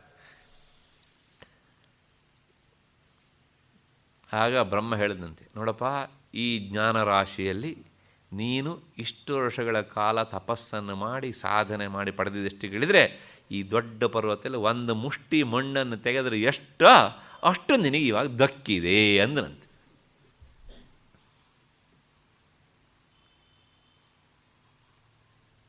ಅಂದರೆ ಆ ಜ್ಞಾನವನ್ನು ಸಂಪಾದನೆ ಮಾಡುವುದು ಎಷ್ಟು ಕಷ್ಟ ಅನ್ನೋದನ್ನು ಈ ಮೂಲಕ ಲೋಕಕ್ಕೆ ತೋರಿಸಿದವನು ಭೃಗು ಮಹರ್ಷಿ. ಏನಿದ್ರೂ ಅವನ ಜಿಜ್ಞಾಸು ಪ್ರವೃತ್ತಿ ಒಂದು ಲೋಕಕ್ಕೆ ಒಂದು ಆದರ್ಶವಾದಂಥ ವಿಚಾರ ಅಲ್ವಾ. ಅದಕ್ಕೋಸ್ಕರಲೇ ನಾನು ಜ್ಞಾನವನ್ನು ಪಡಿಬೇಕು, ಜ್ಞಾನಿ ಆಗಬೇಕು ಎನ್ನುವಂಥ ಅವನ ಉದ್ದೇಶ ಉಂಟಲ್ಲ, ಅದು ಲೋಕಕ್ಕೆ ಒಂದು ಮಾರ್ಗದರ್ಶನವನ್ನು ಕೊಡುವಂಥದ್ದು. ಅಷ್ಟು ಹಿನ್ನೆಲೆಯಲ್ಲಿ ಅಂಥ ಜಿಜ್ಞಾಸು ಪ್ರವೃತ್ತಿ ಇರುವಂಥವರಲ್ಲಿ ನಾನು ವಿಶೇಷ ರೂಪದಿಂದ ಸನ್ನಿಹಿತನಾಗಿದ್ದೇನೆ. ಅವರಲ್ಲಿ ಮೊದಲಿಗ ಈ ಭೃಗು. ಇದು ಒಂದು ವಿವರಣೆ ಹಿನ್ನೆಲೆಯಲ್ಲಿ ಹೇಳಿದೆ. ಈ ಭೃಗು ಮುನಿಯ ಬಗ್ಗೆ ಇನ್ನೂ ಒಂದು ಮಾತಿದೆ. ಪ್ರಾಯಶಃ ಈ ಘಟನೆ ನಾನು ಏನು ವಿವರಿಸಿದನಲ್ಲ, ಇದಕ್ಕೂ ಹಿಂದಿನದಾಗಿರಬೇಕು ಅಂತ ಅಂದ್ಕೊಂಡಿದ್ದೇನೆ. ಅದು ಸ್ವಲ್ಪ ಅವನಿಗೆ ಅಹಂಕಾರವೂ ಇತ್ತಂತೆ. ಹಾಗಾಗಿ ಈ ತ್ರಿಮೂರ್ತಿಗಳಿದ್ದಾರಲ್ಲ, ಬ್ರಹ್ಮ ವಿಷ್ಣು ಮಹೇಶ್ವರ, ಇವರು ಏನು ನಮ್ಮ ಋಷಿಮುನಿಗಳ ತಪಸ್ಸಿನ ಎದುರಿನಲ್ಲಿ ಅಂತ ಹೇಳಿ ಇವರು ಎಲ್ಲರನ್ನೂ ಸಹ ಒಂದ್ಸಲ ನೋಡಿಬಿಡೋಣ, ಇವ್ರ ಸಾಮರ್ಥ್ಯ ಎಷ್ಟೆಷ್ಟಿದೆ ಅಂತ ನೋಡೋಣ ಅಂಥೇಳಿ ಒಮ್ಮೆ ನೇರ ಅವನು ಸತ್ಯಲೋಕಕ್ಕೆ ಹೋದನಂತೆ, ಬ್ರಹ್ಮ ಇರುವಂಥ ಲೋಕಕ್ಕೆ. ಅಲ್ಲಿ ಬ್ರಹ್ಮನ ಪಕ್ಕದಲ್ಲಿ ಶಾರದೆ ಕುಳಿತಿದ್ದಳು. ಅವನನ್ನು ನೋಡಿ ಇವನಿಗೆ ಅನ್ನಿಸ್ತಂತೆ, ನೀನು ಹೇಳಿ ಕೇಳಿ ಸೃಷ್ಟಿಕರ್ತ, ಆದರೆ ನೀನು ಯಾವಾಗಲೂ ನಿನ್ನ ಹೆಂಡತಿಯ ಪಕ್ಕದಲ್ಲೇ ಕೂತಿರ್ತೀಯಲ್ಲ, ನಿನಗೊಂದಿಷ್ಟು ನಾಚಿಕೆ ಇಲ್ವಾ ಅನ್ನೋ ಭಾವನೆಯನ್ನು ತಾಳಿ, ಥತ್ ಇವನನ್ನು ನೋಡಿ ನಾನೇನು ಕಲಿಯುವಂಥದ್ದಿದೆ, ನಾನು ಅಂದ್ಕೊಂಡ ಹಾಗೆ ನೀನು ಹಣೆ ಬರ ಇಷ್ಟೇ ಅಂತ ಅಂದ್ಕೊಂಡು ಅಲ್ಲಿಂದ ಬಿಟ್ಟು ನೇರವಾಗಿ ಆತ ಕೈಲಾಸಕ್ಕೆ ಬಂದ. ಕೈಲಾಸಕ್ಕೆ ಬಂದರೆ ಅಲ್ಲಿನ ಸನ್ನಿವೇಶ ಇನ್ನೂ ವಿಚಿತ್ರವಾಗಿತ್ತು. ಶಿವೆಯೊಂದಿಗೆ ತಾಂಡವ ನರ್ತನ ಮಾಡ್ತಿದ್ದ. ಆಗ ಅನ್ನಿಸ್ತಂತೆ ಅವನಿಗೆ, ಅವನೇ ಹೀಗೆ, ನೀನು ಅವನಕ್ಕಿಂತನೂ ಇನ್ನೂ ಒಂದು ಹೆಜ್ಜೆ ಮುಂದೆ ಅಂಥೇಳಿ ಶಿವನನ್ನು ನಿಂದನೆ ಮಾಡ್ದ. ಅವನ ಒಳಗಿನ ಆ ಇಗೋ ಅವನನ್ನು ಹಾಗೆ ಮಾಡಿಸ್ತಿತ್ತು. ಕೊನೆಗೆ ಏನಾಯಿತು ಅಂದರೆ, ಇವನೂ ಇಷ್ಟೇ ಅಂತ ಅಂದ್ಕೊಂಡು ಅವನನ್ನು ಬಿಟ್ಟು ನೇರವಾಗಿ ವೈಕುಂಠಕ್ಕೆ ಬಂದನಂತೆ. ವೈಕುಂಠಕ್ಕೆ ಬಂದರೆ ಅಲ್ಲಿನ ಸನ್ನಿವೇಶ ಇನ್ನೂ ವಿಚಿತ್ರವಾಗಿತ್ತು. ಶೇಷಶಾಹಿಯಾಗಿದ್ದ ವಿಷ್ಣು, ಲಕ್ಷ್ಮಿ ಅವನ ಕಾಲನ್ನು ನೀವುತ್ತಾ ಇದ್ಲು. ಇದನ್ನು ನೋಡಿ ಇವನಿಗೆ ಇನ್ನೂ ಬೇಸರ ಬಂತಂತೆ. ಸಾಲದ್ದಕ್ಕೆ ವಿಷ್ಣುವಿನ ವಕ್ಷಸ್ಥಲದಲ್ಲಿ ಲಕ್ಷ್ಮಿ ವಾಸ ಮಾಡ್ತಾಳೆ ಎನ್ನುವಂಥದ್ದು ಪುರಾಣಗಳ ಹಿನ್ನೆಲೆ. ಅವನಿಗೆ ಬೇಸರ ಬಂತಂತೆ. ಬೇಸರ ಬಂದು ಈ ತ್ರಿಮೂರ್ತಿಗಳಲ್ಲಿ ಒಬ್ಬರಿಗಿಂತ ಒಬ್ಬರು ನೀವು ತುಂಬ ಸ್ತ್ರೀಲೋಲುಪರು ಅಂಥೇಳಿ ನೇರವಾಗಿ ವಿಷ್ಣುವಿನ ಎದೆಗೆ ಹೋಗಿ ಒದ್ದ. ಇದು ವಿಷ್ಣುವಿಗೆ ಗೊತ್ತಿತ್ತು. ಲೋಕಕ್ಕೊಂದು ಪಾಠ ಕಲಿಸ್ಬೇಕು ಅಂತಲೇ ಅವನದೇ ಇದು ಈ ಮಾಯಾ ನಾಟಕ. ಯಾಕೆ ಅಂದರೆ ಆ ಭೃಗು ಮಹರ್ಷಿಗೆ ಇಂಥ ಅಹಂಕಾರ ಬರೋದಕ್ಕೆ, ತಾನೇ ಹೆಚ್ಚು ಎನ್ನುವಂಥ ಭಾವನೆ ಬರೋದಕ್ಕೆ ಕಾರಣ ಏನು ಅಂದರೆ, ಅವನ ಕಾಲಿನಲ್ಲಿ ಒಂದು ವಿಶೇಷವಾದ ಮಣಿ ಇತ್ತು. ಒದ್ದ ತಕ್ಷಣ ಆತ ಆ ಮಣಿಯನ್ನು ಅಪಹರಿಸಿಬಿಟ್ಟ. ಆಗ ಭೃಗು ಮಹರ್ಷಿ ಮೆತ್ತಗಾದ, ಗೊತ್ತಿಲ್ಲದೇ ಅದನ್ನು ಕಿತ್ಬಿಟ್ಟ. ಇದ್ದಕ್ಕಿದ್ದಾಗ ತಣ್ಣಗಾಗ್ಬಿಟ್ಟ ಇವನು. ಆದರೆ ಈ ಘಟನೆಯಿಂದ ಏನಾಯಿತು ಅಂದರೆ, ಆಮೇಲೆ ಅವನು ತಪಸ್ಸಿಗೆ ಹೋಗ್ತಾನೆ. ತಾನು ಮಾಡಿದ ತಪ್ಪಾಯಿತು, ಈ ತಪ್ಪಿನಿಂದಾಗಿ ನಾನು ಒಂದು ರೀತಿಯ ದುಡುಕು ತೀರ್ಮಾನವನ್ನು ತೆಗೆದುಕೊಂಡೆ, ಹೀಗೆ ಅಂಥೇಳಿ ಆತ ಪ್ರಾಯಶಃ ಮೆತ್ತಗಾಗಿ ಈ ಜ್ಞಾನ ಮಾರ್ಗವನ್ನು ಹಿಡಿದಿರಬೇಕು. ಅದಕ್ಕೋಸ್ಕರ ಈ ಘಟನೆಗಿಂತ ಹಿಂದಿನ ಘಟನೆ ಇರಬೇಕು ಅಂತ ನಾನು ಹೇಳಿದೆ. ಇಷ್ಟು ಹಿನ್ನೆಲೆಯನ್ನು ಮನಸ್ಸಲ್ಲಿಟ್ಟುಕೊಂಡು ಈ ಕಥೆಯನ್ನು ನಮ್ಮ ಈ ಕೆಲವು ಸ್ಥಳ ಪುರಾಣಗಳಲ್ಲಿ ಈ ವೆಂಕಟೇಶ ಮಹಾತ್ಮೆಯಲ್ಲಿ ಈ ಕಥೆ ಬೇರೆ ರೀತಿಯಾಗಿ ಮುಂದುವರಿಯುತ್ತದೆ. ಯಾವಾಗ ಭೃಗು ಮಹರ್ಷಿ ವಿಷ್ಣುವಿನ ವಕ್ಷಸ್ಥಳಕ್ಕೆ ಒದ್ದನೋ, ಅಲ್ಲ ವಾಸ ಮಾಡಿದಂತಹ ಲಕ್ಷ್ಮಿ ಕೋಪಿಸಿಕೊಂಡ್ಳು.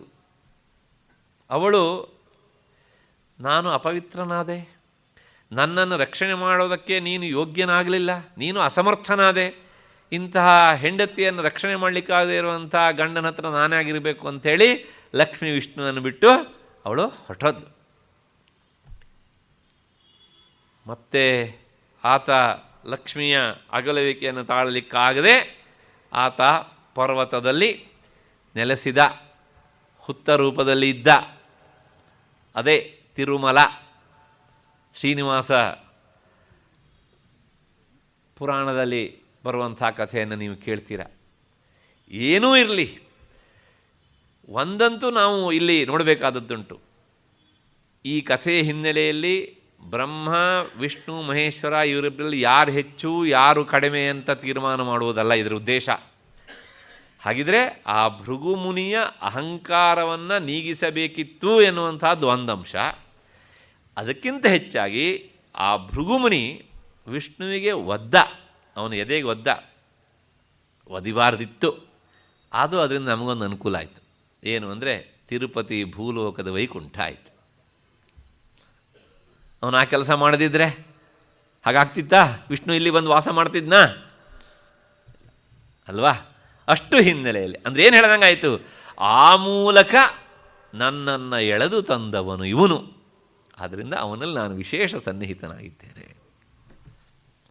ಹೀಗೆ ಈ ರೀತಿಯ ಅರ್ಥದ ಹಿನ್ನೆಲೆಯಲ್ಲಿ ಮಹರ್ಷೀಣಾಂ ಭೃಗುರಹಂ ಅಂತ ಕೃಷ್ಣ ಹೇಳ್ತಾನೆ. ಮತ್ತು 17ನೇ ಮಾತು, ಗಿರಾಂ ಅಸ್ಮೇಕಮಕ್ಷರಂ, ಅಂದರೆ ಮಾತುಗಳಲ್ಲಿ, ವಾಣಿಯಲ್ಲಿ, ವಾಕ್ಕುಗಳಲ್ಲಿ ನಾನು ಏಕಾಕ್ಷರವಾದಂಥ ಓಂಕಾರವಾಗಿದ್ದೇನೆ ಅಂತ. ಆ ಓಂಕಾರದ ಬಗ್ಗೆ ನಾನು ಪ್ರಾಯಶಃ ಈ 8ನೇ ಅಧ್ಯಾಯದ 13ನೇ ಶ್ಲೋಕ ಅಲ್ಲಿ ಬಹಳ ಸುದೀರ್ಘವಾಗಿ ಹೇಳಿದ್ದೇನೆ. ಹಾಗಾಗಿ ಮತ್ತೆ ಪುನಃ ನಾನು ಅದನ್ನು ವಿಸ್ತರಿಸಲಿಕ್ಕೆ ಹೋಗೋದಿಲ್ಲ. 8ನೇ ಅಧ್ಯಾಯದ 13ನೇ ಶ್ಲೋಕದಲ್ಲಿ ಅಂತಕಾಲೇ ಚ ಮಾಮೇವ ಸ್ಮರನ್ ಮುಕ್ತ್ವಾ ಕಲೇವರಂ ಯಃ ಪ್ರಯಾತಿ ಸಮದ್ಭಾವಂ ಯಾಸ್ತಿ ನಾತ್ಯತ್ರ ಸಂಶಯ ಎನ್ನುವಂಥ ಒಂದು ಮಾತು ಬರುತ್ತೆ. ಅದರ ಜೊತೆಗೆ ಅಲ್ಲೇನೇ ಒಂದು ಮಾತು ಬರುತ್ತೆ, ಓಮಿತ್ಯೇಕಾಕ್ಷರಂ ಬ್ರಹ್ಮ ವ್ಯಾಹರನ್ ಮಾ ಮನುಸ್ಮರನ್ ಯಃ ಪ್ರಯಾತಿ ತ್ಯಜನ್ ದೇಹಂ ಸಯಾತಿ ಪರಮಾಂಗತಿಂ. 8ನೇ ಅಧ್ಯಾಯದ 13ನೇ ಶ್ಲೋಕ. ಇಲ್ಲಿ ಈ ಓಂಕಾರದ ಬಗ್ಗೆನೇ ನಾನು ಸುದೀರ್ಘವಾಗಿ ಹೇಳಿದ್ದೇನೆ. ಅದರ ವಿಶೇಷತೆ ಏನು, ಅದರಲ್ಲಿರುವಂತಹ ಒಂದು ವೈಶಿಷ್ಟ್ಯಗಳೇನು ಇತ್ಯಾದಿಯಾಗಿ ಸುದೀರ್ಘವಾಗಿ ಹೇಳಿದ್ದೇನೆ. ಹಾಗಾಗಿ ಎಲ್ಲ ವೇದಗಳಿಗೂ ಮೂಲಭೂತವಾದಂಥ ಒಂದು ಅಕ್ಷರ ಇದ್ದರೆ ಅದು ಓಂಕಾರ. ಆ ಓಂಕಾರ ಎನ್ನುವಂಥದ್ದು ಅದು ಭಗವಂತನ ವಿಶೇಷ ಸಾನ್ನಿಧ್ಯ ಇರುವಂಥದ್ದು. ಅದಕ್ಕೋಸ್ಕರ ಯಾವುದೇ ವೇದ ವಾಕ್ಕನ್ನು ಹೇಳಬೇಕಿದ್ರೆ ಪ್ರಾರಂಭ ಆಗೋದೇ ಓಂಕಾರದಿಂದ. ಓಂ ಅಗ್ನಿಮೇಳೆ ಪುರೋಹಿತಂ ಅಂತ, ಓಂ ಸಹನಾಭವತು. ಓಂಕಾರ ಇಲ್ಲದೆ ಯಾವ ವೇದವೂ ಪ್ರಾರಂಭ ಆಗೋದಿಲ್ಲ. ಯಾಕೆಂದರೆ ಅದು ಈ 3 ವೇದಗಳ ಸಾರವಾದಂತಹ ಭಾಗ. ಹಾಗಾಗಿ ಈ ಓಂಕಾರ ಎನ್ನುವಂಥದ್ದು ಏನುಂಟಲ್ಲ, ಇಲ್ಲಿ ನಾನು ವಿಶೇಷ ರೂಪದಿಂದ ಸನ್ನಿಹಿತನಾಗಿದ್ದೇನೆ. ಹಾಗಾಗಿ ಅದು ನನ್ನ ವಿಭೂತಿ ಒಂದರ್ಥ. ಮತ್ತು ಇದಕ್ಕೆ ಇನ್ನೂ ಒಂದು ಕಾರಣ ಉಂಟು. ಏನು ಅಂದರೆ, ಈ ಯೋಗಶಾಸ್ತ್ರದಲ್ಲಿ ಒಂದು ಮಾತುಂಟು, ತಸ್ಯ ವಾಚಕ ಪ್ರಣವಃ ಅಂತ. ಭಗವಂತನನ್ನು ನೇರವಾಗಿ ಪ್ರತಿನಿಧಿಸುವಂಥ ಒಂದು ಅಕ್ಷರ ಇದ್ದರೆ ಅದು ಓಂಕಾರ. ಅಂದರೆ ಈ ಓಂಕಾರ ಎನ್ನುವಂಥದ್ದು ಭಗವಂತನ ಅಕ್ಷರ ರೂಪದ ಶರೀರ. ಆದ್ದರಿಂದ ಅಲ್ಲಿ ನಾನು ವಿಶೇಷ ರೂಪದಿಂದ ಸನ್ನಿಹಿತನಾಗಿದ್ದೇನೆ, ಅದು ನನ್ನ ವಿಭೂತಿ. ಇದು ಈ ಮಾತಿನ ಅರ್ಥ. ಇದರ ವಿವರಣೆ ಸಾಕು. ಯಾಕಂದರೆ 8ನೇ ಅಧ್ಯಾಯದಲ್ಲಿ ನಾನು ಸುಮಾರು ಒಂದು ಉಪನ್ಯಾಸನ ಅದ್ರ ಬಗ್ಗೆನೇ ಮಾಡಿದ ಹಾಗೆ ನನಗೆ ಜ್ಞಾಪಕ ಸ್ವಲ್ಪ ಹೆಚ್ಚು ಕಡಿಮೆ. ಹಾಗಾಗಿ ಇಲ್ಲಿಗೆ ಅದನ್ನು ನಿಲ್ಲಿಸ್ಕೊಂಡು ಮತ್ತೆ ಮುಂದಿನ ಮಾತು ಯಜ್ಞಾನಾಂ ಜಪಯಜ್ಞೋಸ್ಮಿ ಅಂತ ಕೃಷ್ಣ ಹೇಳ್ತಾನೆ. ಈ ಎಲ್ಲ ಯಜ್ಞಗಳಲ್ಲೂ ಸಹ ನಾನು ಜಪಯಜ್ಞ ಆಗಿದ್ದೇನೆ ಅಂತ. ನಮ್ಮಲ್ಲಿ ಬಹಳಷ್ಟು ಬೇರೆ ಬೇರೆ ತರಹದ ಯಜ್ಞಗಳಿವೆ. ಮಳೆ ಬರಲಿ ಅಂಥೇಳಿ ಮಾಡುವಂಥದ್ದು ಒಂದು ಯಜ್ಞ ಉಂಟು, ಕಾರೀರ ಇಷ್ಟಿ ಅಂತ. ಮತ್ತು ಅಶ್ವಮೇಧ ಯಾಗ, ರಾಜಸೂಯ ಯಾಗ, ಎಷ್ಟೆಲ್ಲ ಯಜ್ಞಗಳಿವೆ. ಮನುಷ್ಯ ತನ್ನ ಕಾಮನೆಗಳನ್ನು ಈಡೇರಿಸಿಕೊಳ್ಳೋದಕ್ಕೋಸ್ಕರ ಸಾಕಷ್ಟು ಯಜ್ಞಗಳನ್ನು ನಮ್ಮ ಋಷಿಮುನಿಗಳು ನಮಗೆ ಮಾಡೋದಕ್ಕೆ ಅವಕಾಶ ಮಾಡಿಕೊಟ್ಟಿದ್ದಾರೆ. ಆದರೆ ಕೃಷ್ಣ ಹೇಳ್ತಾನೆ, ಈ ಎಲ್ಲ ಯಜ್ಞಗಳಿಗಿಂತಲೂ ನಾನು ಜಪಯಜ್ಞ ರೂಪದಲ್ಲಿ ಇದ್ದೇನೆ ಅಂತ. ಯಾಕೆ ಅದಕ್ಕೊಂದು ಅಷ್ಟೊಂದು ಪ್ರಾಶಸ್ತ್ಯ ಕೊಟ್ಟು ಕೃಷ್ಣ ಈ ಮಾತನ್ನು ಹೇಳ್ತಾನೆ ಅಂದರೆ ಇದಕ್ಕೆ ಒಂದು ಕಾರಣ ಉಂಟು. ಶಾಸ್ತ್ರದಲ್ಲಿ ಹೀಗೊಂದು ಮಾತುಂಟು, ವಿಧಿಯಜ್ಞ ಜಪೋಯಜ್ಞ ವಿಶಿಷ್ಟೋ ದಶಭಿರ್ಗುಣೀ ಅಂತ. ವಿಧಿಯಜ್ಞಗಳು ಅಂದರೆ ರಾಜಸೂಯಾಗವನ್ನು ಮಾಡಿದವನು ಆತ ರಾಜನಾಗ್ತಾನೆ, ಚಕ್ರವರ್ತಿ ಆಗ್ತಾನೆ. ಯಾವನು ಚಕ್ರವರ್ತಿ ಆಗಬೇಕು ಅಂತ ಬಯಸ್ತಾನೋ ಅವನು ರಾಜಸೂಯಾಗವನ್ನು ಮಾಡಬೇಕು ಎನ್ನುವಂಥದ್ದು ವಿಧಿ. ಮಳೆಯನ್ನು ಬೇಕು ಅಂತ ಬಯಸುವವನು ಅವನು ಕಾರೀರ ಇಷ್ಟಿಯನ್ನು ಮಾಡಬೇಕು ಅಂತ ವಿಧಿ. ಈ ಎಲ್ಲ ಯಜ್ಞಗಳಿಗೂ ಸಹ ವಿಧಿಯಜ್ಞ ಅಂತ ಹೆಸರು. ಇಂತಹ ಈ ಕಾಮನೆಯ ಬೆನ್ನು ಹತ್ತಿ ಮಾಡುವಂಥ ಯಾವ್ಯಾವ ವಿಧಿ ಯಜ್ಞಗಳಿದ್ದಾವಲ್ಲ, ಈ ಎಲ್ಲ ಯಜ್ಞಗಳಿಗಿಂತಲೂ ಸಹ 10 ಪಟ್ಟು ಶ್ರೇಷ್ಠವಾದದ್ದು ಈ ನಾಮಯಜ್ಞ, ಜಪಯಜ್ಞ. ಅಷ್ಟೇ ಅಲ್ಲ, ಈ ಜಪಯಜ್ಞ ಅಂದರೆ ಭಗವಂತನ ನಾಮವನ್ನು ಒಳಬಾಯಲ್ಲಿ ಹೇಳಿಕೊಳ್ಳುವುದು, ಅದೇ ಜಪಯಜ್ಞ. ಈ ಉಪಾಂಶು ಸ್ಯಾತ್ ಚತುರ್ಗುಣ ಸಾಹಸ್ರೋ ಮಾನಸ ಸ್ಮೃತ. ಮತ್ತಷ್ಟೇ ಅಲ್ಲ, ಈ ಜಪಯಜ್ಞದಲ್ಲೂ ಉಪಾಂಶು ಅಂದರೆ ಒಳಬಾಯಲ್ಲಿ ಹೇಳಿಕೊಳ್ಳುವಂಥದ್ದು ಶ್ರೇಷ್ಠ, ಅದಕ್ಕಿಂತ ಮನಸ್ಸಿನಲ್ಲಿ ಹೇಳುವಂಥದ್ದು ಇನ್ನೂ ಹೆಚ್ಚು ಶ್ರೇಷ್ಠ, ಒಂದಕ್ಕಿಂತ ಹೆಚ್ಚು ಶ್ರೇಷ್ಠ.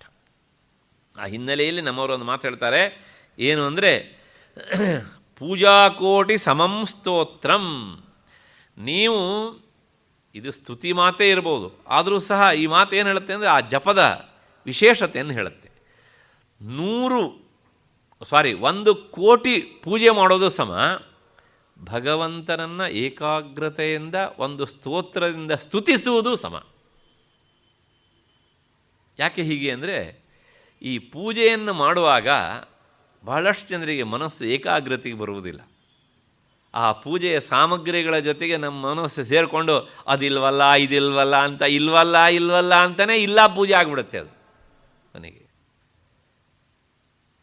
ಹೀಗೆ ಮಾಡುವಂಥ ಪೂಜೆಯಲ್ಲಿ ನಮ್ಮ ಮನಸ್ಸು ಎಷ್ಟೊತ್ತು ಏಕಾಗ್ರತೆಗೆ ಬರ್ತದೆ?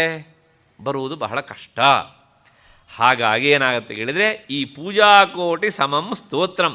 ಹಾಗಾಗಿ 1 ಕೋಟಿ ಪೂಜೆಗೆ ಸಮಾನವಾದದ್ದು ಒಂದು ಸ್ತೋತ್ರ. ಅಂದರೆ ಒಂದು ಸ್ತೋತ್ರ ಇದ್ದುಕೊಟ್ಟು 1 ಕೋಟಿ ಪೂಜೆ. ಅಷ್ಟಾದ ಮೇಲೆ ಸ್ತೋತ್ರ ಕೋಟಿ ಸಮಂ ಜಪ. ಹಾಗೆ 1 ಕೋಟಿ ಸ್ತೋತ್ರ ಮಾಡುವುದು ಸಮ ಭಗವಂತನನ್ನು ಏಕಾಗ್ರತೆಯಿಂದ 1 ಸಲ ಜಪಿಸುವುದು ಸಮ. ಅದು ಎಂಥದ್ದು? ಮಾನಸಿಕವಾಗಿ. ಯಾಕೆ ಹೀಗೆ ಅಂದರೆ ಇಲ್ಲೂ ಒಂದು ಕಾರಣ ಉಂಟು. ಈ ಸ್ತೋತ್ರವನ್ನು ಹೇಳುವಾಗ ಕೆಲವು ದಿವಸ ಹೇಳ್ತಾ ಬಂದಾಗ ಏನಾಗುತ್ತೆ, ನಮ್ಮ ಬಾಯಿಗೆ ಆ ಸ್ತೋತ್ರ ಕಂಠಪಾಠ ಆಗಿಬಿಡುತ್ತೆ. ಹಾಗೆ ಕಂಠಪಾಠ ಆದಮೇಲೆ ನಾನು ಇದನ್ನು ಹೇಳಬೇಕು ಅಂತ ಮನಸ್ಸು ಅಂದ್ಕೊಳ್ಳುತ್ತೆ. ಮನಸ್ಸು ಅದ್ಕೊಂಡು ವಾಗಿಂದ್ರಿಯದ ಮೂಲಕ ಹೇಳೋದಕ್ಕೆ ಪ್ರಾರಂಭ ಮಾಡುತ್ತೆ. ಆಮೇಲೆ ಏನು ಮಾಡುತ್ತೆ, ಈ ಮನಸ್ಸು ಹೇಗೋ ನಿನಗೆ ಅಭ್ಯಾಸ ಆಗಿದೆಯಲ್ಲ, ನೀನು ಹೇಳ್ಕೊಂಡು ಹೋಗು ಅಂತ ಈ ವಾಗಿಂದ್ರಿಯಕ್ಕೆ ಆ ಹೇಳುವ ಕೆಲಸವನ್ನು ಅಂಟಿಸಿಬಿಟ್ಟು ಮನಸ್ಸೇನು ಮಾಡುತ್ತೆ ಕೇಳಿದರೆ ಅಲ್ಲಿಂದ ಹೊರಟೋಗ್ಬಿಡ್ತದೆ. ಈ ಕಂಠಪಾಠ ಮಾಡಿದ ವಿಷಯಗಳಲ್ಲಿ ಇದೊಂದು ದೊಡ್ಡ ತೊಡಕುಂಟು ನಮಗೆ. ಈ ಬೆಪ್ಪ ವಾಗಿಂದ್ರೆ ಏನು ಮಾಡುತ್ತೆ ಕೇಳಿದರೆ ಈ ಕಪ್ಪೆ ತರಹ ವಟವಟ ವಟವಟ ಅಂತ ಹೇಳ್ತಾ ಇರುತ್ತೆ. ಮನಸ್ಸೇನು ಮಾಡುತ್ತೆ, ಅದು ಏನೇನೋ ಮಾಡ್ತಾ ಇರುತ್ತೆ. NR ಕಾಲೋನಿ ಓಡಾಡುತ್ತೆ, ಬಸವನಗುಡಿ ಓಡಾಡುತ್ತೆ, ಗಾಂಧಿ ಬಜಾರ್ ಹೋಗುತ್ತೆ, ಅಲ್ಲಿ ಪರ್ಚೇಸ್ ಮಾಡುತ್ತೆ, ಎಲ್ಲ ಮಾಡುತ್ತೆ. ಕೊನೆಗೆ ಅಂದರೆ ಸ್ತೋತ್ರಂ ಸಂಪೂರ್ಣಂ ಅಂತ ಹೇಳುವಾಗ ಬಂದುಬಿಡುತ್ತೆ ಅಲ್ಲಿಗೆ. ಅದು ನಮ್ಮೆಲ್ಲರ ಹಣೆ ಬರ ಹೀಗೇನೆ ಅಲ್ವಾ? ಈಗ ನೋಡಿ, ಸ್ತೋತ್ರ ಶ್ರೇಷ್ಠ ಹೌದು, ಆದರೆ ಅರ್ಥಾನುಸಂಧಾನ ಇಲ್ಲ, ಏಕಾಗ್ರತೆ ಇಲ್ಲ. ಅದರ ಶ್ರೇಷ್ಠತೆಗೆ ಕೊರತೆ ಆಯ್ತಾ ಇಲ್ವೋ? ಆದ್ದರಿಂದ ಇದಕ್ಕಿಂತ ಹೆಚ್ಚು ಶ್ರೇಷ್ಠ ಅಂದರೆ ಉಪಾಂಶು ಅಂದರೆ ಮನಸ್ಸಿನಲ್ಲಿ ಏಕಾಗ್ರತೆಯಿಂದ ಭಗವಂತನನ್ನು ಸ್ಮರಿಸುವುದುಂಟಲ್ಲ, ಅದು ಹೆಚ್ಚು ಶ್ರೇಷ್ಠ. ಪೂಜೆಗಿಂತ ಸ್ತೋತ್ರ ಶ್ರೇಷ್ಠ, ಸ್ತೋತ್ರಕ್ಕಿಂತ ಉಪಾಂಶು ಜಪ ಶ್ರೇಷ್ಠ. ಆದರೆ ಅಲ್ಲಿ ಇನ್ನೂ ಒಂದು ದೊಡ್ಡ ತೊಡಕುಂಟು. ಯಾಕೆಂದರೆ ಹೇಗೂ ಮನಸ್ಸಲ್ಲಿ ಹೇಳಲಿಕ್ಕೆ ಅಭ್ಯಾಸ ಆಗಿದೆ ಅಂಥೇಳಿ ನಾವು ಹೀಗೆ ಕಣ್ಣು ಮುಚ್ಚಿಕೊಂಡು ಮತ್ತು ಮನಸ್ಸು ಜಪಕ್ಕೆ ಶುರು ಮಾಡಿದಾಗ ಕಣ್ಣು ಮುಚ್ಚಿಕೊಂಡೇ ಇರುತ್ತೆ. ಆ ಮುಚ್ಚಿದ ಕಣ್ಣಿಗೆ ಕಾಣದೇ ಇರೋ ಮನಸ್ಸಲ್ಲಿಂದ ಕೆಲಸ ಹೊರಟುಬಿಡುತ್ತೆ. ಅದೂ ಸಹ ತುಂಬ ಕಷ್ಟ. ಆದರೆ ಅಲ್ಲೇ ನಿಂತರೆ ನಮ್ಮ ಮನಸ್ಸು ಭಗವಂತನ ಆಕಾರವನ್ನೇ ಮನಸ್ಸಿಗೆ ತಂದುಕೊಂಡು ಆಕಾರವನ್ನೂ ಮನಸ್ಸಿಗೆ ತಂದುಕೊಳ್ಬೇಕು, ಮತ್ತು ಆ ಮನಸ್ಸು ಮಾನಸಿಕ ಜಪವನ್ನು ಮಾಡಬೇಕು. ಹೀಗೆ ಆ ಮನಸ್ಸು ಎರಡೂ ಕ್ರಿಯೆಯನ್ನು ಒಟ್ಟೊಟ್ಟಿಗೆ ಮಾಡಿದಾಗ ಅದಕ್ಕೆ ವಿಶೇಷವಾದ ಶಕ್ತಿ. ಆ ಹಿನ್ನೆಲೆಯಲ್ಲಿ ಕೃಷ್ಣ ಹೇಳ್ತಾನೆ, ಯಜ್ಞಾನಾಂ ಜಪಯಜ್ಞೋಸ್ಮಿ. ಇಂಥ ಈ ಜಪಯಜ್ಞ ಉಂಟಲ್ಲ, ಅನೇಕ ಜನ್ಮಗಳಿಂದ ಕೂಡಿ ಹಾಕಿದಂತಹ ಈ ಪಾಪ ಎನ್ನುವಂತಹ ಕೊಳೆಯನ್ನು ತೊಳೆದು ಹಾಕಿಬಿಡುತ್ತೆ. ಆದ್ದರಿಂದ ಆ ಜಪಯಜ್ಞಕ್ಕೆ ಅಷ್ಟು ವಿಶೇಷವಾದಂಥ ಬೆಲೆ ಉಂಟು. ಅಷ್ಟೇ ಅಲ್ಲ, ಬ್ರಹ್ಮಪ್ರಾಪ್ತಿಗೆ ಅದೊಂದು ವಿಶೇಷವಾದ ಒಂದು ಸಾಧನ. ಅದರೊಳಗೂ ಸಹ ಈ ಮಹಾವಾಕ್ಯಗಳ ಜಪ ಉಂಟಲ್ಲ, ಅಹಂ ಬ್ರಹ್ಮಾಸ್ಮಿ, ಇದನ್ನೆಲ್ಲ ಮತ್ತೆ ಮತ್ತೆ ಮತ್ತೆ, ಅಥವಾ ಶಿವೋಹಂ ಶಿವೋಹಂ ಅಂತ ಹೇಳುವಂಥದ್ದು ಉಂಟಲ್ಲ, ಇವೆಲ್ಲ ನೇರ ಬ್ರಹ್ಮಪ್ರಾಪ್ತಿಗೆ ಕಾರಣ. ಮೊದಲು ತುಂಬ ಕಷ್ಟ. ವಾಗಿಂದ ಹೇಳ್ತಾ ಇರುತ್ತೆ, ಆ ವಾಗಿಂದ ಹೇಳುವಾಗ ಮನಸ್ಸಲ್ಲಿ ಇರೋದಿಲ್ಲ. ಆದರೂ ಸಹ ಅದನ್ನು ಮತ್ತೆ ಮತ್ತೆ ಎಳೆದು ಹಿಂದೆ ಈ 3ನೇ ಅಧ್ಯಾಯದಲ್ಲಿ ಕೃಷ್ಣ ಹೇಳಿದ್ದಾನೆ ಆ ಮಾತನ್ನು. ಮನಸ್ಸನ್ನು ನಿಗ್ರಹಿಸೋದು ಕಷ್ಟ, ಆದರೂ ಸಹ ಆ ಜಪದ ಜೊತೆಗೆ ಮನಸ್ಸು ಸೇರಿಕೊಂಡ್ರೆ ಅದಕ್ಕೆ ಹೆಚ್ಚು ಪುಷ್ಟಿ ಬರ್ತದೆ. ಎಲ್ಲ ಕಾರಣಗಳಿಂದ ಕೃಷ್ಣ ಹೇಳ್ತಾನೆ, ಯಜ್ಞಾನಾಂ ಜಪಯಜ್ಞೋಸ್ಮಿ. ಎಲ್ಲ ಯಜ್ಞಗಳಲ್ಲೂ ಅತ್ಯಂತ ಶ್ರೇಷ್ಠವಾದಂತಹ ಯಜ್ಞ ಯಾವುದು? ಜಪಯಜ್ಞ. ಅಲ್ಲಿ ನಾನು ವಿಶೇಷ ರೂಪದಿಂದ ಸನ್ನಿಹಿತನಾಗಿದ್ದೇನೆ ಎನ್ನುವಂಥದ್ದು ಈ ಮಾತಿನ ಅರ್ಥ. ಅದಾದ ಮೇಲೆ ಮತ್ತೆ ಮುಂದಿನದು ಸ್ಥಾವರಾಣಾಂ ಹಿಮಾಲಯ. ಈ ಸ್ಥಾವರವಾದಂಥ ವಸ್ತುಗಳಲ್ಲಿ ನಾನು ಹಿಮಾಲಯನಾಗಿದ್ದೇನೆ ಎನ್ನುವಂಥದ್ದು ಈ ಮಾತಿನ ಅರ್ಥ. ಕೃಷ್ಣ ಯಾಕೆ ಈ ಮಾತನ್ನು ಹೇಳ್ತಾನೆ ಅಂದರೆ, ಸ್ಥಾವರಾಣಾಂ ಹಿಮಾಲಯ ಅಂತ ಹೇಳಬೇಕಿದ್ರೆ ಕೃಷ್ಣನಿಗೆ ಏನು ಮನಸ್ಸಿಗೆ ಬಂದಿರಬೇಕು ಅಂದರೆ ಇದಕ್ಕೊಂದು ಕಾರಣ ಉಂಟು. ಹಿಮಾಲಯದ ಯೋಗ್ಯತೆ ಬಗ್ಗೆ ನಾನು ಹೇಳೋಕ್ಕಿಂತ ಮೊದಲೇ ಬಹಳಷ್ಟು ಅಂದರೆ ನಿಮಗೆ ಗೊತ್ತಿದೆ ಅಂತ ಅಂದ್ಕೊಂಡಿದ್ದಾನೆ. ಕಾಳಿದಾಸ ಕುಮಾರ ಸಂಭವ ಎನ್ನುವಂಥ ಗ್ರಂಥವನ್ನು ಬರೆದಿದ್ದಾನೆ. ಆ ಕಾವ್ಯದಲ್ಲಿ ಆತ ಮೊದಲು ಪ್ರಾರ್ಥನೆ ಮಾಡುವುದೇ ಆ ಹಿಮಾಲಯವನ್ನು ಕುರಿತು ಪ್ರಾರ್ಥನೆ ಮಾಡ್ತಾನೆ. ಅಸ್ತ್ಯುತ್ತರಸ್ಯಾಂ ದಿಶಿ ದೇವತಾತ್ಮ ಹಿಮಾಲಯೋ ನಾಮ ನಗಾಧಿರಾಜ ಪೂರ್ವಾಪರೌ ತೋಯ ನಿಧೀವಗಾಹ್ಯ ಸ್ಥಿತಃ ಪೃಥಿವ್ಯಾ ಇವ ಮಾನದಂಡ. ಪ್ರಾಯಶಃ ನೀವೆಲ್ಲ ಡಿಗ್ರಿಯನ್ನು ಓದಬೇಕಿದ್ರೆ ಸಂಸ್ಕೃತ ತೆಗೆದುಕೊಂಡಿದ್ದು ಎಲ್ಲೋ ಒಂದು ಕಡೆ ಇದನ್ನು ಸ್ಪರ್ಶ ಮಾಡಿರ್ತೀರಿ. ಏನು ಹೇಳ್ತಾನೆ ಅಂದರೆ, ಹಿಮಾಲಯ ಅದು ಬರೇ ಒಂದು ಪರ್ವತ ಅಲ್ಲ. ಏನು ಹೇಳ್ತಾನೆ? ಅಸ್ತ್ಯುತ್ತರಸ್ಯಾಂ, ಭಾರತದ ಉತ್ತರ ದಿಕ್ಕಿನಲ್ಲಿದೆ. ಅದು ಎಂಥದ್ದು ಪರ್ವತ ಅಲ್ಲಪ್ಪ, ದೇವತಾತ್ಮ. ಅಂದರೆ ಅದು ದೇವತೆಗಳ ಆತ್ಮಸ್ವರೂಪ, ದೇವತೆಗಳ ವಿಹಾರ ಸ್ಥಾನ. ಹಿಂದೆ ನಾನು ಒಂದು ಮಾತನ್ನು ಹೇಳಿದ್ದೇನೆ ಆ ಹಿಮಾಲಯದ ಬಗ್ಗೆ. ಅದು ಎಂಥದ್ದು ಅಂದರೆ ಅದು ಶಿವಗೃಹದ ಅಂಗಳ, ತುಂಗ ಹಿಮಾಲಯ ಶೃಂಗದಲ್ಲಿ, ತತ್ವ ಸಮಾಧಿ ನಿಲೀನ ಮುನೀಶ್ವರ ಸಾಧನ ಬೋಧನ ರಂಗದಲ್ಲಿ. ಇಂಥದ್ದು ಹಿಮಾಲಯ. ಅದು ತ್ರಿಭುವನ ಮಂಗಳ, ಶಿವಗೃಹದ ಅಂಗಳ. ಹಾಗಾಗಿ ಆ ಹಿಮಾಲಯಕ್ಕೆ ಹಿಮಾಲಯವೇ ಸಾಟಿ. ಆ ಹಿನ್ನೆಲೆಯಲ್ಲಿ ಕಾಳಿದಾಸ ಹೇಳ್ತಾನೆ ದೇವತಾತ್ಮ ಅಂತ. ಅದು ಎಲ್ಲ ದೇವತೆಗಳಿಗೂ ಅವರವರ ಆತ್ಮಸ್ವರೂಪ. ಮತ್ತೆ ಮುಂದುವರೆದು ಆತ ಹೇಳ್ತಾನೆ ಪೂರ್ವಾಪರೌ ತೋಯ ನಿಧಿ ವಗಾಹ್ಯ. ಈ ಪೂರ್ವ ಸಮುದ್ರ ಮತ್ತು ಪಶ್ಚಿಮ ಸಮುದ್ರ, ಈ ಎರಡೂ ಸಮುದ್ರಗಳಲ್ಲೂ ತನ್ನ ಸಾನು ಪ್ರದೇಶಗಳನ್ನು ತೂರಿಬಿಟ್ಟಿದೆಯಂತೆ. ಅದು ಯಾಕೆ ಅಂದರೆ ಭೂಮಿಯನ್ನು ಅಳೆಯುವಂಥ ಒಂದು ಸ್ಕೇಲ್, ಮಾನದಂಡ ಇದ್ದರೆ ಅದು ನಾನು ಮಾತ್ರ ಅಂತ ಹೇಳುತ್ತಂತೆ. ಅದು ಭೂಮಿಯನ್ನು ಅಳೆಯುವಂಥ ಅಳತೆಗೋಲು ಇದ್ದರೆ ಅದು ಯಾವುದು ಅಂದರೆ ಹಿಮಾಲಯ ಪರ್ವತ.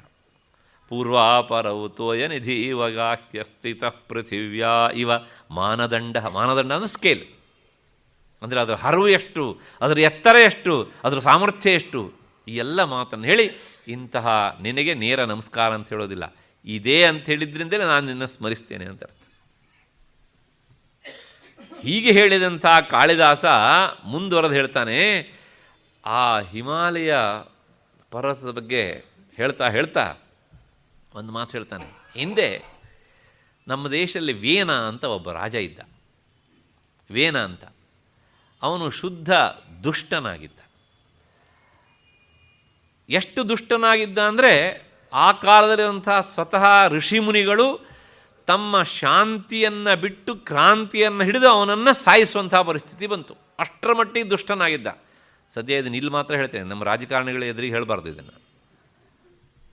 ಇಂಥವನ್ನೆಲ್ಲ ಇದ್ದ, ಮತ್ತು ನಾವೇನು ಕಡಿಮೆ, ನಾವು ಅದೇ ದಾರಿ ಹಿಡಿಯೋಣ ಅಂತ ಹಿಡಿದು ಬಿಡ್ತಾರೆ ವೇನ.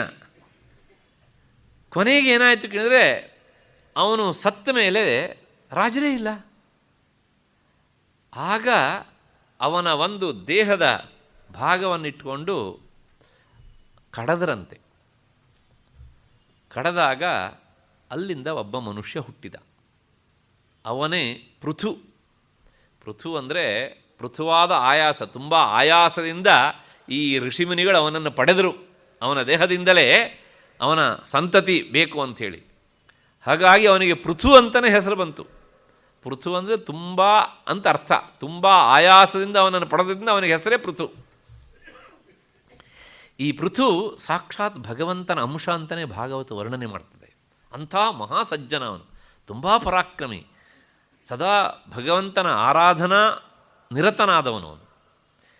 ಈತ ನೋಡಿದ, ಬೆಳೀತಾ ಬಂದ ಹಾಗೆ ಎಲ್ಲ ನೋಡಿದರೂ ಭೂಮಿ ಬರಡಾಗಿ ಹೋಗ್ಬಿಟ್ಟಿದೆ. ಯಾಕೆ, ಇವನ ಅಪ್ಪನ ಕಾಲದಲ್ಲಿ, ವೇನನ ಕಾಲದೊಳಗೆ ರಾಜ ರಾಷ್ಟ್ರಕೃತಂ ಪಾಮಪ್ ಅಂತ ಒಬ್ಬ ದುಷ್ಟ ರಾಜನಿದ್ದರೆ ಭೂಮಿಯೂ ಸಹ ಬರಡಾಗಿ ಬಿಡ್ತದೆ ಅಂತ. ಬರಡಾಗಿ ಹೋಗಿತ್ತು ಭೂಮಿ. ಕೊನೆಗೆ ಆತ ಹೇಳಿದಂತೆ, ನೀನು ಯಾಕೆ ಬರಡಾಗಿದ್ದೀಯೆ, ಯಾಕೆ ನೀನು ಸುಭಿಕ್ಷ ರೂಪದಿಂದ ಪ್ರಜೆಗಳಿಗೆ ಮಳೆಯನ್ನು ಬೆಳೆಯನ್ನು ಕೊಟ್ಟು ಪ್ರಜೆಗಳನ್ನು ಯಾಕೆ ಪಾಲನೆ ಮಾಡ್ತಾ ಇಲ್ಲ ಅಂತ. ಆಗ ಪೃಥ್ವಿ ಮಾತಾಡಲಿಲ್ವಂತೆ. ಯಾಕೆಂದರೆ ಅವಳು ಬರಡಾಗಿಬಿಟ್ಟಿದ್ಲು. ಒಳ್ಳೆಯ ರಾಜನಿದ್ದರೆ ಭೂಮಿಯೂ ಆತ ಸುಭಿಕ್ಷೆಯಿಂದ ಕೂಡಿರ್ತಾಳೆ. ಹಾಗಾಗಿ ಇವನಪ್ಪ ಮಾಡಿದಂಥ ಕೋಪದಿಂದ ಮುನಿಸಿಕೊಂಡಂತಹ ಆ ಭೂಮಿ ತಾಯಿ ಕೋಪಿಸಿಕೊಂಡು ಮಾತಾಡಲಿಲ್ವಂತೆ. ಆಗ ಪೃಥು ತನ್ನ ಧನಸ್ಸಿಗೆ ಹೆದೆಯನ್ನು ಏರಿಸಿದಂತೆ, ಮಾತನಾಡದೇ ಇದ್ದರೆ ನಿನ್ನನ್ನು ಸಾಯಿಸಿಬಿಡ್ತೇನೆ ಅಂತ. ಆಗ ಭೂಮಿ ತಾಯಿ ಮಾತು ಆಡಲಂತೆ, ನಿನ್ನ ಅಪ್ಪನ ಆಳ್ವಿಕೆಯಲ್ಲಿ ನಾನು ಬರಡಾಗಿ ಹೋಗಿದ್ದೇನೆ, ನನ್ನ ಸಂಪತ್ತೆಲ್ಲ ಆತ ಹಾಳು ಮಾಡಿಬಿಟ್ಟಿದ್ದಾನೆ, ನನ್ನಲ್ಲಿ ಏನೂ ಇಲ್ಲ ಇವಾಗ, ಏನು ನಾನು ಮಾತನಾಡಲಿ ಅಂತ. ಹಾಗಿದ್ರೆ ಏನು ಮಾಡಬೇಕು, ನಿಮ್ಮ ಪುನಃ ನೀನು ಸಂಪದ್ಭರಿತಳಾಗಬೇಕಿದ್ರೆ ನೀನೇನು ಮಾಡಬೇಕು, ನನ್ನಲ್ಲಿ ಸಂಪತ್ತಿಲ್ಲ ಅಂತ ಹೇಳೋದಿಲ್ಲ, ಎಲ್ಲ ತೀರಾ ಆಳಕ್ಕೆ ಹೋಗಿಬಿಟ್ಟಿದೆ ಅಂತ. ಅದು ಇವಾಗ ಈಚೆ ಬರಬೇಕು ಅಂದ್ರೆ ಏನು ಮಾಡಬೇಕು, ಈಚೆ ಬರಬೇಕು ಅಂದರೆ ಏನಿಲ್ಲ, ನನ್ನಿಂದನೇ ಈಚೆ ಬರಬೇಕು. ಅದಕ್ಕೇನು ಮಾಡಬೇಕು, ಏನಿಲ್ಲ, ಭಗವಂತನನ್ನು ಪ್ರಾರ್ಥನೆ ಮಾಡೋ ನೀನು, ನಾನು ಹಸುವಿನ ಆಕಾರವನ್ನು ತಾಳ್ತೇನೆ, ಆಗ ನನ್ನನ್ನು ಒಬ್ಬ ಕರಿಬೇಕು, ಹಾಗೆ ನಾನು ಆ ಹಾಲು ಎನ್ನುವಂಥ ಸಂಪತ್ತನ್ನು ಕುಡಿಬೇಕಿದ್ರೆ ನನ್ನ ಕೆಚ್ಚಲಿಗೆ ಬಾಯಿ ಹಾಕಿ ಅದನ್ನು ಸ್ವರಸುವಂಥ ಒಂದು ಕರು ಬೇಕು. ಒಬ್ಬಾತ ಕರಿಬೇಕು, ಇನ್ನೊಂದು ಕರು ಬೇಕು ನನಗೆ. ಆಗ ನಾನು ಸಂಪತ್ತು ಎನ್ನುವಂಥ ಈ ಹಾಲನ್ನು ಸುರಿಸ್ತೇನೆ ಅಂತ ಹೇಳಿದ್ದಂತೆ. ಅಷ್ಟೇ ತಾನೇ, ಮಾಡ್ತೇನೆ, ಇದು ಯೋಚನೆ ಮಾಡಬೇಡ. ನೀನು ಗೋರೂಪವನ್ನು ತಾಳು ಅಂತ ಹೇಳಿದ. ಭೂಮಿ ಹಸುವಿನ ಆಕಾರವನ್ನು ತಾಳಿತು. ಹಾಗಾಗಿ ಸಂಸ್ಥೆಯಲ್ಲಿ ಗೌ ಅಂದರೆ ಹಸುವೂ ಹೌದು, ಭೂಮಿಯೂ ಹೌದು. ಸರಿ, ಇವಾಗ ಆ ಹಾಲನ್ನು ಕರೆಯುವವನು ಯಾರು? ಕೆಚ್ಚಲಲ್ಲಿ ಹಾಲಿದೆ, ಕರಿಬೇಕಲ್ಲ. ಆಗ ಪೃಥು ಹೇಳಿದಂತೆ ಮೇರು ಪರ್ವತ, ಕಾಳಿದಾಸ ಹೇಳ್ತಾನೆ, ಭಾಳ ಸುಂದರವಾದ ಶ್ಲೋಕ ಇದು. ಯಂ ಸರ್ವಶೈಲಾ ಪರಿಕಲ್ಪ್ಯವತ್ಸಂ ಮೇರೌ ಸ್ಥಿತೇ ದೋಗ್ಧರಿದೋಹದಕ್ಷೆ ಭಾಸ್ವಂತಿ ರತ್ನಾನಿ ಮಹೌಷಧೀಶ್ಚ ಪೃಥೂಪದಿಷ್ಟಾಂ ದುದುಹುರ್ಧರಿತ್ರೀಂ. ತಕ್ಷಣ ಆ ಪೃಥು ಮೇರು ಪರ್ವತಕ್ಕೆ ಹೇಳಿದಂತೆ, ನೀನೇ ಹಾಲನ್ನು ಕರೆಯುವಂತಹ ಗೋವಳನಾಗಬೇಕು, ಗೋಪಾಲಕನಾಗಬೇಕು. ಆಯಿತು, ನಾನೇನು ಕರೆಯೋದಕ್ಕೆ ಸಿದ್ಧ, ಆದರೆ ಕೆಚ್ಚಲಿಗೆ ಬಾಯಾಕಿ ಹಾಲನ್ನು ಮೊದಲು ಸುರಿಸ್ಬೇಕಲ್ಲ, ಬರುವ ಹಾಗೆ ಮಾಡಬೇಕಲ್ಲ. ಯಾರು ಆ ಕೆಲಸ ಮಾಡೋರು? ಯೋಚನೆ ಮಾಡಬೇಡ, ಹಿಮಾಲಯಕ್ಕೆ ಹೇಳ್ತೇನೆ ಅಂತ ಹೇಳಿದಂತೆ ಪೃಥು.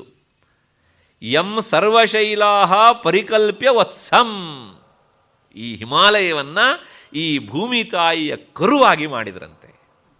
ಹಿಮಾಲಯ ಪರ್ವತ ಭೂಮಿ ತಾಯಿ ಎನ್ನುವಂಥ ಈ ಹಸುವಿಗೆ ಮಗುವಾಗಿ ಕರುವಾಗಿ ನಿಂತು ಆಕೆಯ ಕೆಚ್ಚಲಿಗೆ ಬಾಯನ್ನು ಹಾಕಿತಂತೆ. ಅದು ಸ್ವರತಾಗ ಮೇರು ಪರ್ವತ ಎನ್ನುವಂಥ ಗೋಪಾಲಕ ಭೂಮಿ ತಾಯಿ ಅನ್ನುವಂಥ ಹಸುವನ್ನು ಕರೆದನಂತೆ. ಮೇರು ಪರ್ವತ ಕರೀತು, ಆದರೆ ಅದು ಕರೆಯೋದಕ್ಕಿಂತ ಮುನ್ನ ಹಾಲನ್ನು ಸ್ವರಸುವ ಕ್ರಿಯೆ ಮಾಡಿದ್ಯಾವುದು? ಹಿಮಾಲಯ. ಈ ಮಾತನ್ನು ತಂದುಕೊಂಡು ಕಾಳಿದಾಸ ಇಷ್ಟೆಲ್ಲ ಹೇಳ್ತಾನೆ. ಇದನ್ನೆಲ್ಲ ಹೇಳಬೇಕಿದ್ರೆ ಅವನಿಗೆ ಪುರಾಣ ಸಾಹಿತ್ಯ ಸಾಕಷ್ಟು ಸಾಹಿತ್ಯವನ್ನು ಒದಗಿಸಿಕೊಟ್ಟಿದೆ. ನಾನು ಆಗ ಹೇಳಿದೆ ದೇವತಾತ್ಮ ಹಿಮಾಲಯ ಅಂತ. ಅದು ಒಂದು ದೃಷ್ಟಿಯಲ್ಲಿ. ಇನ್ನೊಂದು ದೃಷ್ಟಿಯಲ್ಲಿ ಭೂಮಿಯಲ್ಲಿರುವಂಥ ಸಂಪತ್ತನ್ನೆಲ್ಲ ಈಚೆ ಬರುವ ಹಾಗೆ ಮಾಡಿದ್ಯಾವುದು? ಹಿಮಾಲಯ. ಹಾಗಾಗಿಯೇ ಆ ಕರು ತನ್ನ ಬಾಯೊಳಗೆ ಸಾಕಷ್ಟು ಈ ಹಾಲು, ಕೆಚ್ಚಲಿರುವಂಥ ಹಾಲನ್ನು, ಸಂಪತ್ತನ್ನು ತನ್ನ ಬಾಯೊಳಗೆ ಇರಿಸಿಕೊಂಡಿರುತ್ತೆ. ಹಾಗಾಗಿ ಇವತ್ತಿಗೂ ಸಹ ಹಿಮಾಲಯದಲ್ಲಿ ಏನೆಲ್ಲ ಸಂಪತ್ತಿದೆ ಅಂತ ಕೇಳಿದರೆ ಹೇಳಲಿಕ್ಕಾಗದೇ ಇರುವಷ್ಟಿದೆ. ಕಾರಣ ಮೊಟ್ಟ ಮೊದಲು ಅದು ಈ ಸಂಪತ್ತು ಎನ್ನುವಂಥ ಕ್ಷೀರಪಾನವನ್ನು ಮಾಡಿದ್ದು. ಇಂತಹ ಹಿಮಾಲಯ, ಅದರೊಳಗೆ ನಾನು ವಿಶೇಷ ರೂಪದಿಂದ ಸನ್ನಿಹಿತನಾಗಿದ್ದೇನೆ ಅಂತ. ಅಷ್ಟೇ ಅಲ್ಲ, ಇನ್ನು ಮತ್ತೆ ಮುಂದುವರೆದು ಇನ್ನೂ ಒಂದು ಕಾಳಿದಾಸ ಹೇಳ್ತಾನೆ, ಎಲ್ಲೆಲ್ಲಿಂದ ಬರ್ತದೆ ಆ ಪುಣ್ಯಾತ್ಮನಿಗೆ ಈ ಎಲ್ಲ ಮಾತುಗಳು. ಹಿಮಾಲಯದ ಎತ್ತರ, ಅಲ್ಲಿ ಎಷ್ಟೋ ಸರೋವರಗಳು, ಆ ಸರೋವರಗಳಲ್ಲಿ ಬಂಗಾರದ ಬಣ್ಣದ ಹಂಸಗಳಿವೆ, ಬಂಗಾರದ ಬಣ್ಣದ ಕಮಲಗಳಿವೆ. ಆ ಕಮಲಗಳೆಲ್ಲ ಅರಳಬೇಕಲ್ವಾ?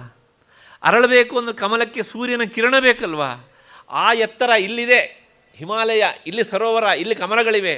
ಸೂರ್ಯ ಈ ಎತ್ತರದಲ್ಲಿ ಓಡಾಡ್ತಾ ಇರ್ತಾನೆ ಪಾಪ. ಸೂರ್ಯನ ಕಿರಣ ಹೀಗೆ ಬೀಳ್ತಾ ಇರುತ್ತೆ.